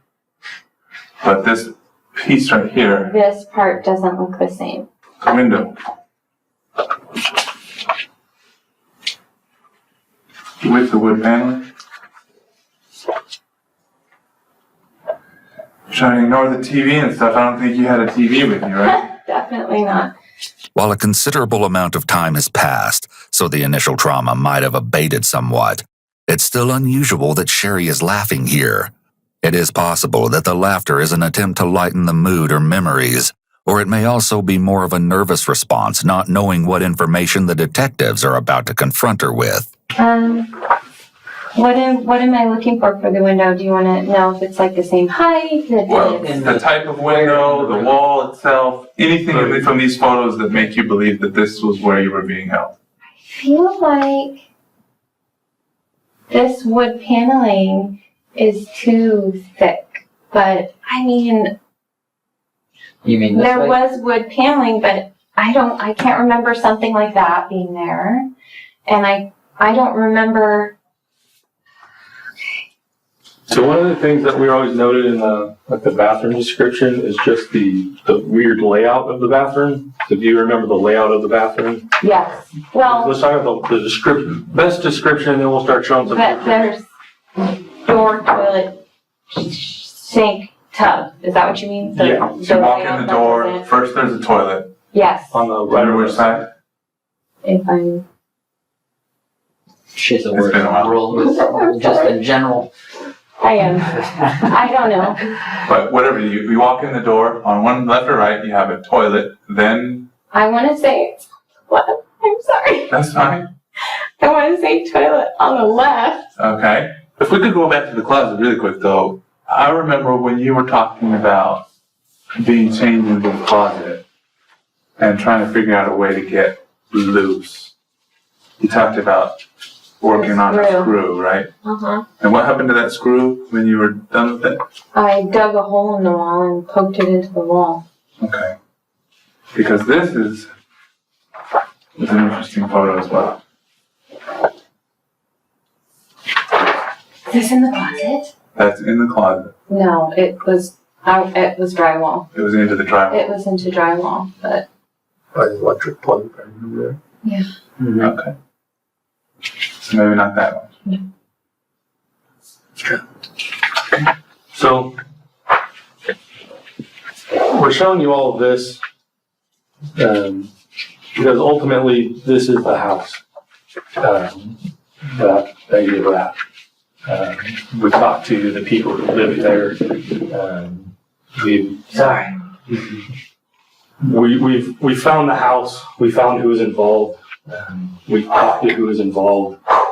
We talked to family who knows that you were there, and talked to a couple people talked to one guy who did see you during this event. Unfortunately, there's a lot of truths. There's a lot of things that were said that we have always confirmed. That we've always said. There's a lot of truths, and then there's some unknowns. Like one of the simple ones, like, well, this description of the bathroom is just weird. Like that was like an argument in all of our offices where we were sitting there like this part's weird. But then we find a house with it. Then the all thread through the thing, that's just weird. Keith appears to be outwardly celebrating their victory, ecstatic that his wife's captors have finally been caught after so many years. Sherri, on the other hand, seems significantly less thrilled by the news. She remains motionless and fixed on the officer for a few seconds, likely another freeze response. When she comes to, she appears to motion for her husband to calm down. The fact that he felt the need to apologize for reacting appropriately may be another important look into their relationship dynamic. It alludes to the idea that he isn't confident in the validity of his feelings, and neither of them are considering the trauma and pain he also went through when she disappeared. So I think with that being said, some choices and some decisions ultimately changed the original path of what happened. So we'd like to talk to you more about those things, and we can do it with Keith here, or we ask Keith to lead to whatever you're comfortable with, so we can break down some of the problems. If you want Keith here, all we want is to have the truth. All we want is to be able to tell the truth. That's all we've ever wanted from day one. We talked with you for hours. We've been there. We've done all these different things, waiting for something, waiting for it to break, waiting for us to leak something to hear. Because the DNA came back, like I said, to a specific person. That specific person told us very specific things. His family then told us specific things. The tension is so thick, you could cut it. What must Sherri be feeling right now? Fear, desperation, despair. Certainly, Keith's stomach is in knots as he registers that his wife had actually been with a man during the time she was gone. Had Sherri run away with another guy? Had someone forced themselves on his wife? Was this another repressed memory that she'd forgotten to mention? Or maybe Keith always knew. His nonverbal communication over the course of the at-home interview communicated that something was amiss. Perhaps he'd had an inkling early on that the circumstances were suspicious. Notice also that she's leaning towards Keith here to get support and encouragement. This nonverbal language is very different from the initial interviews. Keith presumably knows his wife better than most, and likely could tell where her story became fishy. So we can step out of the room, let you guys talk, because I don't know what information I'm going to do, if it's life-changing news, or if it's, oh yeah, everything's fine. I just don't know what it is. We'll be right back. The truth is fast approaching, and while Keith is ready for answers, Sherri makes one last desperate effort to wiggle her way out of the situation. I don't want them to find her. I don't want her to be arrested. I don't want to press charges on her. I don't want to find her. Listen to me right now, then. I don't know. I don't want them to find her. You're not listening to Tell me. me why. Because she saved my life. But tell me, honey, there's obviously something wrong. There's obviously something wrong. This is going to be really bad if you can't tell me. Look at how you're being right now. I'm here with you. I don't want them to find her. I don't want to press charges, and I don't want to go down that road. But you tell her? I don't want to go down that road. I don't want to press her. Because she saved my life, and she's the reason why I get to hold my children every single day. So you don't press charges? You still need to find out who it is. They gotta continue. You're not making sense to me. To the point where I'm getting scared now. Yeah. Or I can talk to him on what you're thinking. Do you want me to really not? Hopefully you've had a chance to chat briefly. The fear's later, maybe. But I'd rather you answer the question. I don't know. You're in the driver's seat right now. I think it's easier to control things once you know what the information is. We're just still at the talking stage. We're at the control stage. You seem scared, Sherri. No, it's not scared. What is it? I don't want you to find her. We're not going to find her. She's the reason why I get to see my children every day. I agree, but we're not going to find her. We can skip to the rock into the water and rub up the pond if we want to now. This is the last time if you want to do this alone or with Keith. Keith's been through this also on a different level. I'm ready to move on and throw the dart and throw the rock and see what happens to the water. Look, Sherri, look at me. What do you want? I don't want her to get in trouble. She's not going to get in trouble. The DNA came back to James Ray's. And the DNA that was on you belongs to James Ray's. The picture, and can I get the picture? The picture of the table is James Ray's little brother. He died recently. We talked to him. We've been on a polygraph. We talked to everybody around him. We have the rental agreements, phone rental, the car rental agreements. We have everything that says that he said he told the truth. That's James' brother, deceased Nick. So everything, you told us so many truths in this situation. The reason why you can describe the rooms is because you stayed in the room in the dark for hours, for days on end. The reason why you lost so much weight is because you stopped eating. The reason why you got a rash on your arm is because you cleaned his house. The reason why the brand is because he went to the store, bought the branding tools, and branded you. The reason why your nose was broke is because of a hockey stick. I know all of those things, and I know I know all of that because he passed a polygraph test. That said, it's not an abduction. She asked me to come and get her. No. I rented a car. No. I drove up and picked her up. He passed the polygraph test, Sherri. Because polygraphs rely heavily on the skill of the administrator, they're not always accurate at detecting whether or not someone is telling the truth.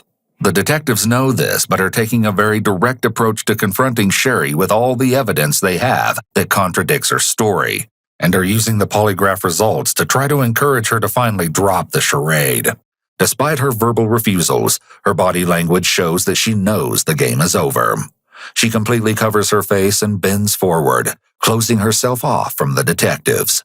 Meanwhile, Keith is leaning away from her with his arms crossed, likely experiencing an unfathomable slew of emotions. He loves me. What's up? We were friends. Mhm. There's no way. And he came and got you because you asked him. No. When was the last time you had contact with James? His brother died. Brother died in 2017. Is that right? I don't remember. Was it before or after the abduction? Before. When was the last time you saw James? I don't know. Forever ago, when I lived in Southern California. So the last person-to-person contact you had with him was back in 2006? When you were living in Southern California? I don't know. So was it prior to your marriage? It's him. There is no way it's him. But we all know by now that this isn't true. She remembers everything. She's simply reluctant to admit in front of her husband that she was in communication with her ex-boyfriend, even following the incident. However, she lost the chance to get Keith out of the room and probably feels that the best chance she has at saving her marriage is to continue to lie. He took us to the stores where he bought the chain. We talked to the friend who rented the car. The car that he rented drove over 900 miles in a day on the drop-off point. You did go in a dark room. That's true. You did lay in the back seat of the car. That's true. You did lose weight. You were branded. Your hair was cut. You did have bruises all over. But how those bruises got there are because you did it and James did something. The reason why your nose got broke is because you held the hockey stick to your face and he forced it into your nose. The reason why the brand is in a straight line is because he did it. He described exactly where it was. He told us exactly how he did it, where he did it, how he did it. Only you and I and maybe 5 other people know where the brand was. He told me immediately. Robert told friends and family you were there. His mom knew that you were there because, of course, it went news and everybody knew you guys dated. Everybody knew you guys had a relationship. So when it happened, of course, family reached out to him and told him, yeah, she was here. But it said it hurt her. I didn't hurt her. It's notable that Sherri did tell many truths during the prior interviews. But since law enforcement didn't ask any hard questions or even doubt her answers, she was able to lie by omission and give the appearance of being truthful. James' DNA was confirmed on your clothing. The two of you haven't seen each other in over a decade. You told me that you haven't been in his room, you haven't had contact with him in over 10 years. However, you described his bedroom to a T. And the DNA on you was still a vibrant piece of DNA. 10-year-old DNA dies. The DNA that was there specifically was non-seminal fluid, was seminal fractions. You got that from his house somewhere. So whether it was the bed that you were sleeping on, whether it was the couch, whether it was anywhere in there. When somebody would come to the door and be around the property, you'd call James. James would call Robert, which is those 2 doors down. Robert would run people off the property. Robert told me all of that. Keith's gaze is fixed on the door, silently communicating that he wants to leave the room. His leg is shaking in an attempt to relieve nervous energy, while Sherri's feet are turned towards Keith, indicating that she wants to connect with him. Keith's foot that is on the ground is turned towards the door, showing that he would like to leave the room. He's clearly uncomfortable as demonstrated by the grooming behaviors he's exhibited throughout this segment of the interview, like cleaning his nails and fixing his shirt. Surely any husband would be confused, angry, and embarrassed if they were sitting in Keith's chair. There were so many truths that were a part of your story that it's hard to decipher the lies. Until we put it all together.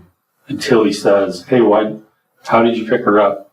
I opened up the passenger side seat, I opened the door, you jumped in the back seat. Why'd you do that? Why'd you do that? I don't know. It was weird. So are you calling James a liar? Are we not believing James what he told me? No. I know you're scared. Cannot believe that it is James. I can't believe James told us the truth. You called James to pick you up. You mailed him a letter with your address. You used a burner phone to call another burner phone for James to come and get you. You're saying since you're married you haven't called James? No, I have called James. Because phone records show that you do. You did. The phones don't lie, the DNA doesn't lie, Sherri. His polygraph doesn't lie. So you can go a couple different directions now. His story. I've already told you lying to me is a crime. So you walk out the store telling lies, and that's a crime. I think we need my lawyer. This isn't making any sense. What's not making sense, Sherri? The parts that don't make sense. James. No, the parts that don't make sense are that you're accusing two females who abducted you when it was James. The part that you were branded, James did it. He told me he did. Who would sit there and say, I branded Sherri on her right shoulder blade? Who does that? Sherri clearly doesn't understand the importance of the officer's warning against lying. In the face of a federal agent, the consequence for being dishonest increases dramatically. Title 18 U.S.C. Section 1001 states that to knowingly and willingly make a materially false or fraudulent statement to a federal agent is a felony, punishable by up to 5 years in jail. Even a basic denial of wrongdoing, commonly known as an exculpatory no, is unlawful. The only safe alternative for a suspect would be to request an attorney and say nothing more. Sherri eventually has this realization and tries to align herself with Keith by saying, "We need my lawyer." But he doesn't bother responding and instead turns his head away from her, a clear indication that for him, there is no we. Keith motions to one of the detectives, seemingly asking for permission to leave the room. He's heard enough.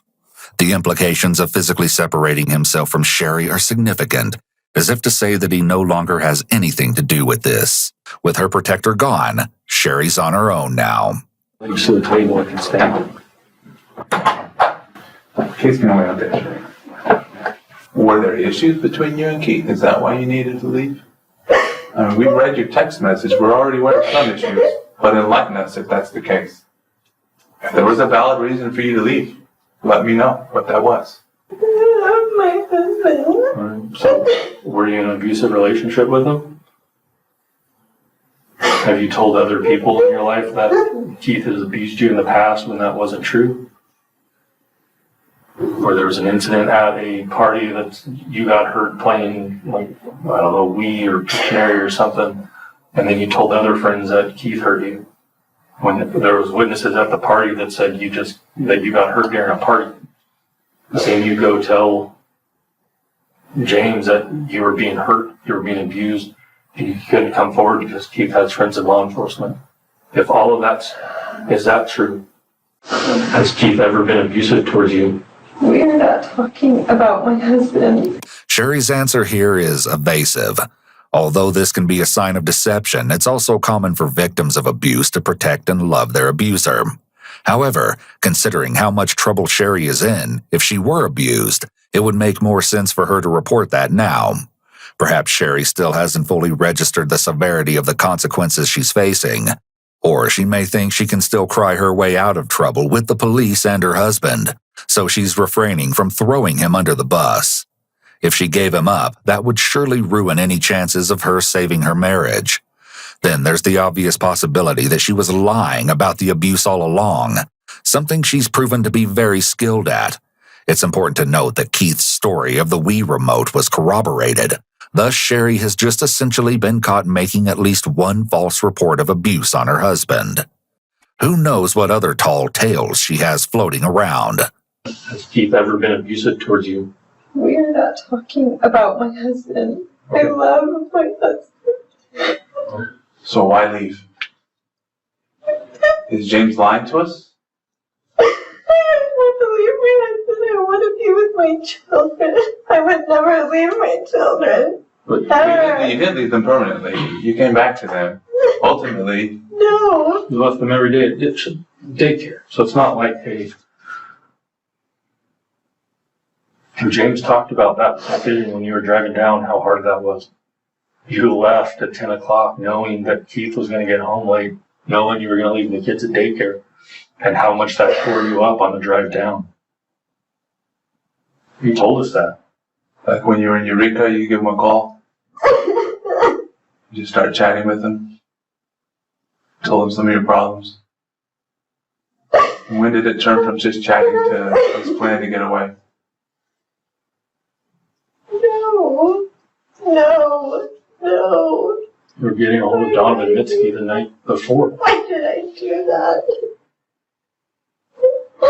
We're trying to understand why you did that too. We're trying to understand all of it. I don't know how this is happening because I was doing that. Doing It's what? such an awful choice.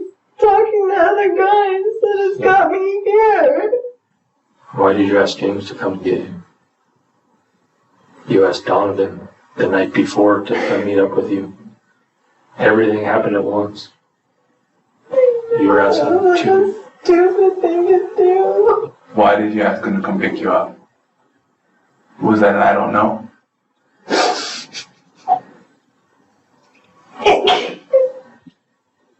What's that? Can't be James. It is James. He understood that the DNA didn't lie. So he came clean. Now it's your chance to do the same. And if you don't, you're going to be shaking your head later and say, I should have told him what happened. Talk to me like that. Like what? This comment proves that Sherri is still adamant on taking the victim stance. She's now insinuating that the detectives are doing something to her, rather than acknowledging that she'd wronged them and everyone else involved. She's likely used to being able to manipulate others into treating her kindly, but these officers have dealt with Sherri's tears for 4 years now. They're not going to get her anywhere this time. Once you had to have known that this was going to come at some point. I was talking to my mom. What's that? This is all my fault. I was talking to so many guys. Well, we know. Such a stupid thing to do. Yeah, but then how did we get to Costa Rica, or sorry, Costa Mesa? Did James pick you up? You told me earlier that a girl pointed a gun at you. Is that detail, which one's true? It's only one. Only one of those are true, Sherri. Someone asked for this. No, nobody asked for this. Sherri, I believe you. Nobody asked for this. Nobody asked for ABC News to park out in your driveway. There was no way you could have predicted that this was going to blow up and to be as big as it was. Who picked you up? Was it James, or was it a female that pointed a gun at you? Can you please answer that? You're shaking your head no. I will not get. I'm not talking to you about that. I'm not going to get anybody in trouble. I've told you before. I do not want anyone to get in trouble. Well, you're going to get yourself in trouble at this point. That's where we're at. So either James. I didn't do anything wrong. I know you didn't do anything wrong. Right now, you're not telling the truth, which is doing something wrong. That's where we're at. So, but the one. You're saying that it's James. No, we're saying James's DNA was on you. We know you were in that room at his house. Then if it was question the is- woman. Then if it was the woman. Well, Okay, about the that's woman. why we're asking you. It Did the wasn't woman put a pointed gun at you and put you in the car? Yes or no? Is that where we're at? Don't remember. You don't remember if a female pointed a gun at you and put you in the car? Is that what you're saying, Sherri? I've always told you I don't remember getting in the car. I've always told you I don't remember getting in the car. Correct. But did a female point a gun at you? Yes or no?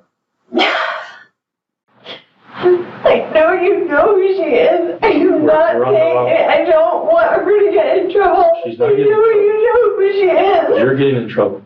I am not. I didn't do anything. Right. But right now, answer this one question. Did a female point a gun at you? Yes or no? I am done speaking to you until I talk to a lawyer. I will not arrest her. I am with my children because of her. I'm disappointed, Sherri. I don't understand.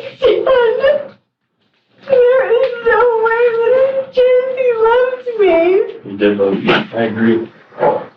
This is a classic example of an exculpatory no statement, which isn't protected under the Fifth Amendment. As the situation stands, Sherri could possibly be facing time for her lack of cooperation. Sherri, if you want to talk to your attorney, that's fine. We can wrap this up.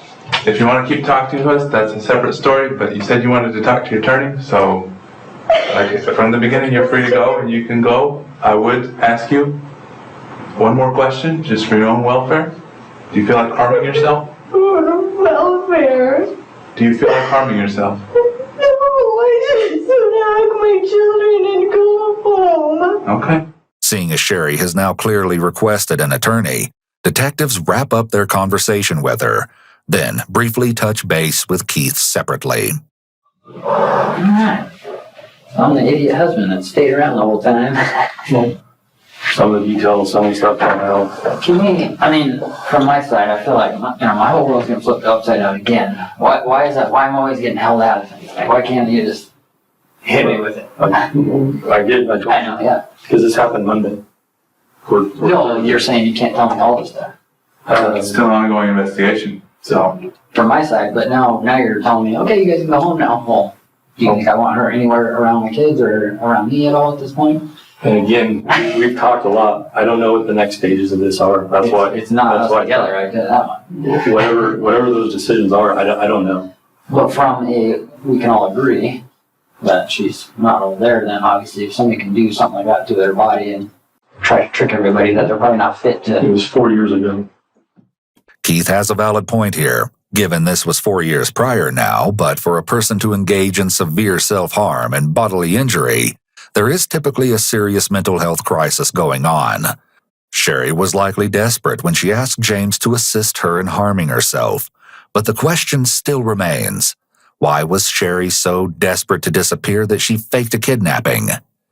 Unfortunately for Sherri, the investigators were being honest with her about every piece of evidence they had. They'd even traveled over 8 hours to speak with James personally. At the start of the interview, James attempted to lie to the detectives. He told them that he hadn't seen Sherri and didn't know anything about her disappearance. However, after being presented with the DNA evidence and the possibility of it being used against him, he came clean. So what did she have planned out? She was trying to get away from her husband, and I don't know their deal. But that was just a friend calling me, and I'm like, well, But your understanding was that's what she was saying, is she was That's what wanting I'm to get going away from him. Yeah. She was having a hard time. What I know very little about them. I knew she got married when she got married. So then what happened next? That was it. I went and got her. In what car? A rental car. Okay. I mean, just my car's not. Do you know what kind of rental? I'm not, honestly, I can't even remember what it was. It was an SUV of some type. But I just don't remember what brand it was. It was just company? The cheapest rental I could get. Do you remember the color? It could be white or silver gray. I can't really remember, but I mean, I just light color. It was a lighter color car. And then what happened? Just picked her up. Obviously it was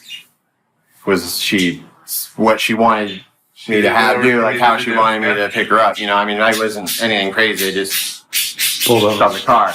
Was there a road? Yeah. Did I go up any road? No. To this day, I don't know where she lives in Reading. I know she's in Reading. She didn't give me any. Did you even get out of the car? No. So you unlock the door, she gets in. Yeah. Front seat, back seat? Back seat. Back seat. Then what happened? Just the drive. Did Grab she stay in the back the whole time? Yeah. Yeah. Would you guys She laid down, just, take a nap. I don't know. So during that 22 days, she has some significant injuries. Yeah. So there's a brand on her. Yeah. There's significant bruising. There's how did all that stuff come about? She did a lot of that while she was here. I mean, she just hit herself with something, created a bruise or something. And I helped her. I mean, I didn't punch her or anything. I didn't even put hands on her or anything. How'd you help her? She just was just like, What James reveals next is completely twisted. banked a puck off my leg, so I shot a puck off her leg lightly. To create a bruise. Yeah, I mean... The idea of having hockey pucks intentionally shot at you for the specific purpose of causing visible bruises is sickening, to say the least. What about the big one on her arm? That would have been her. I mean, There's not too many people that come up and hurt me, right? I played hockey. When I fight, when that's like a thing, is no one's asking you, you do it. But I'm not physical ever with women. I mean, it's just, I just did what she hurt herself for some stuff here. I was gone all day, 8-10 hours. And then some stuff I helped her with. What about the burns?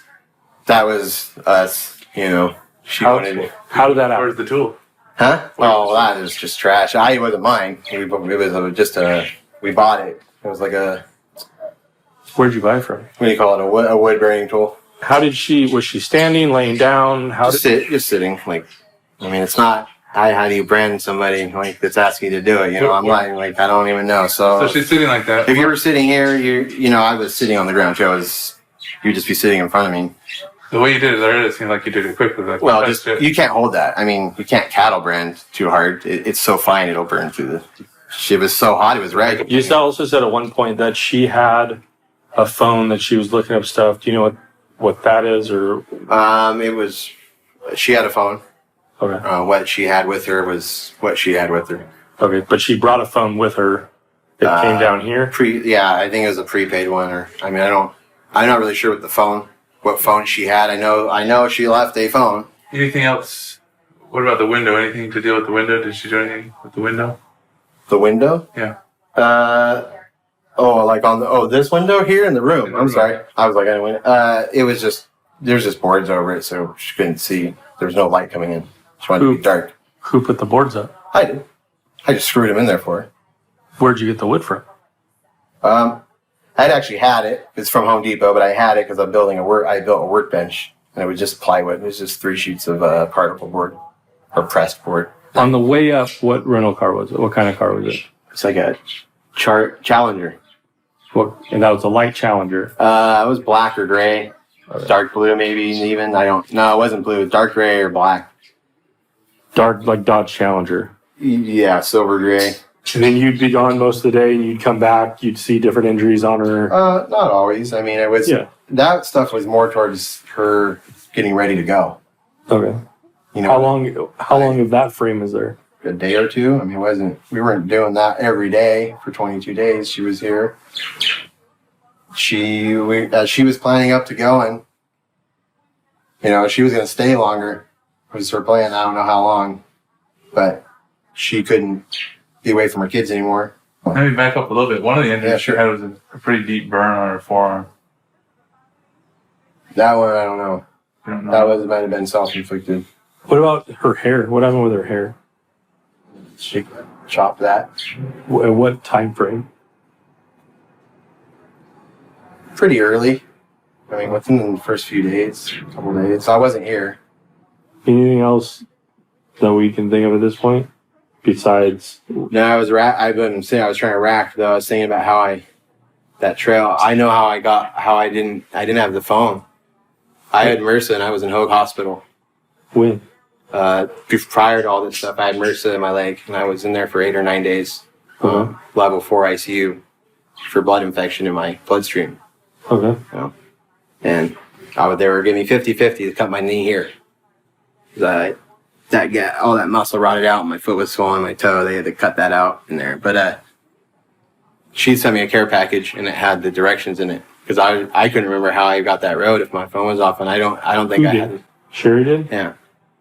Perhaps the most perplexing aspect of Sherri's stay with James was the fact that multiple witnesses were aware of her presence, yet none came forward, despite the widespread media coverage devoted to Sherri's disappearance. Police were rightfully outraged with Sherri for concocting the lie that wasted years' worth of resources, manpower, and time. Not just for them, but for the entire Shasta County community who gave their days to search for her. It also caused law enforcement to infiltrate the lives of dozens of innocent people for no reason. The worst part is that from the day she was found on the highway to the day she was caught, Sherri never showed remorse for all the lives she upended with her antics. But that wouldn't stop the consequences from eventually catching up with her when she least expected it. Her retribution would come 2 years after her ruse was discovered. On March 3, 2022, while Sherri attended her children's piano lessons, a man entered the building and explained to Sherri that her vehicle had been hit in the parking lot. Of course, the claim wasn't true, and the man wasn't just any man. He was an FBI agent. As Sherri walked outside to inspect her vehicle, another agent was waiting to arrest her. She screamed no and attempted to flee, throwing her cell phone approximately 20 feet from her location. They were able to handcuff and detain her, despite the struggle. Sherri left the school's parking lot in a police vehicle and was taken to the county jail, where she was booked for making false statements to law enforcement and 34 counts of mail fraud. A month later, on April 18th, Sherri pleaded guilty to 1 count of mail fraud and to providing false information. In ironic contrast to Keith's claim in his first interview, he filed for divorce 2 days after she submitted her guilty plea. He also filed for sole custody of their 2 kids. According to him, he was apprehensive of his wife's mental health and concerned for their children's well-being after the trauma they'd endured. Since then, Keith has moved away from Redding and has focused his attention on making sure their kids lead stable and healthy lives. During her sentencing hearing, her defense team pushed for her to receive a penalty of a month in prison, followed by 7 months of house arrest. The prosecution argued that she deserved a harsher sentence of 8 months in prison and 3 years of supervised release. But the presiding judge had another idea. He took into consideration the officers who relentlessly looked for her, as well as everyone else who believed and invested in Sherri. On September 19, 2022, Sherri Papini was sentenced to 1.5 years in prison, followed by 3 years of supervised release. Such a lengthy sentence would also serve to deter copycats who might consider attempting the same attention-seeking behavior. She was also instructed to pay $309,902 in restitution, which includes the $30,000 she'd received from the Victim Compensation Fund, the $128,000 worth of disability money she was given following her return, and $150,000 as reimbursement for law enforcement's efforts to find her and her imaginary kidnappers. 6 years after the day this all started, Sherri was finally held accountable for her fraudulence. Before she was taken away, Sherri, in tears, apologized to everyone she'd impacted and stated that she was ready to take full responsibility by peacefully accepting her sentence. Even her defense attorney, who was later interviewed outside the courthouse, would admit that it was a fair sentence, though it obviously wasn't what they were hoping for. No one knows exactly why Sherri left. According to her attorney, he doesn't think she knows either.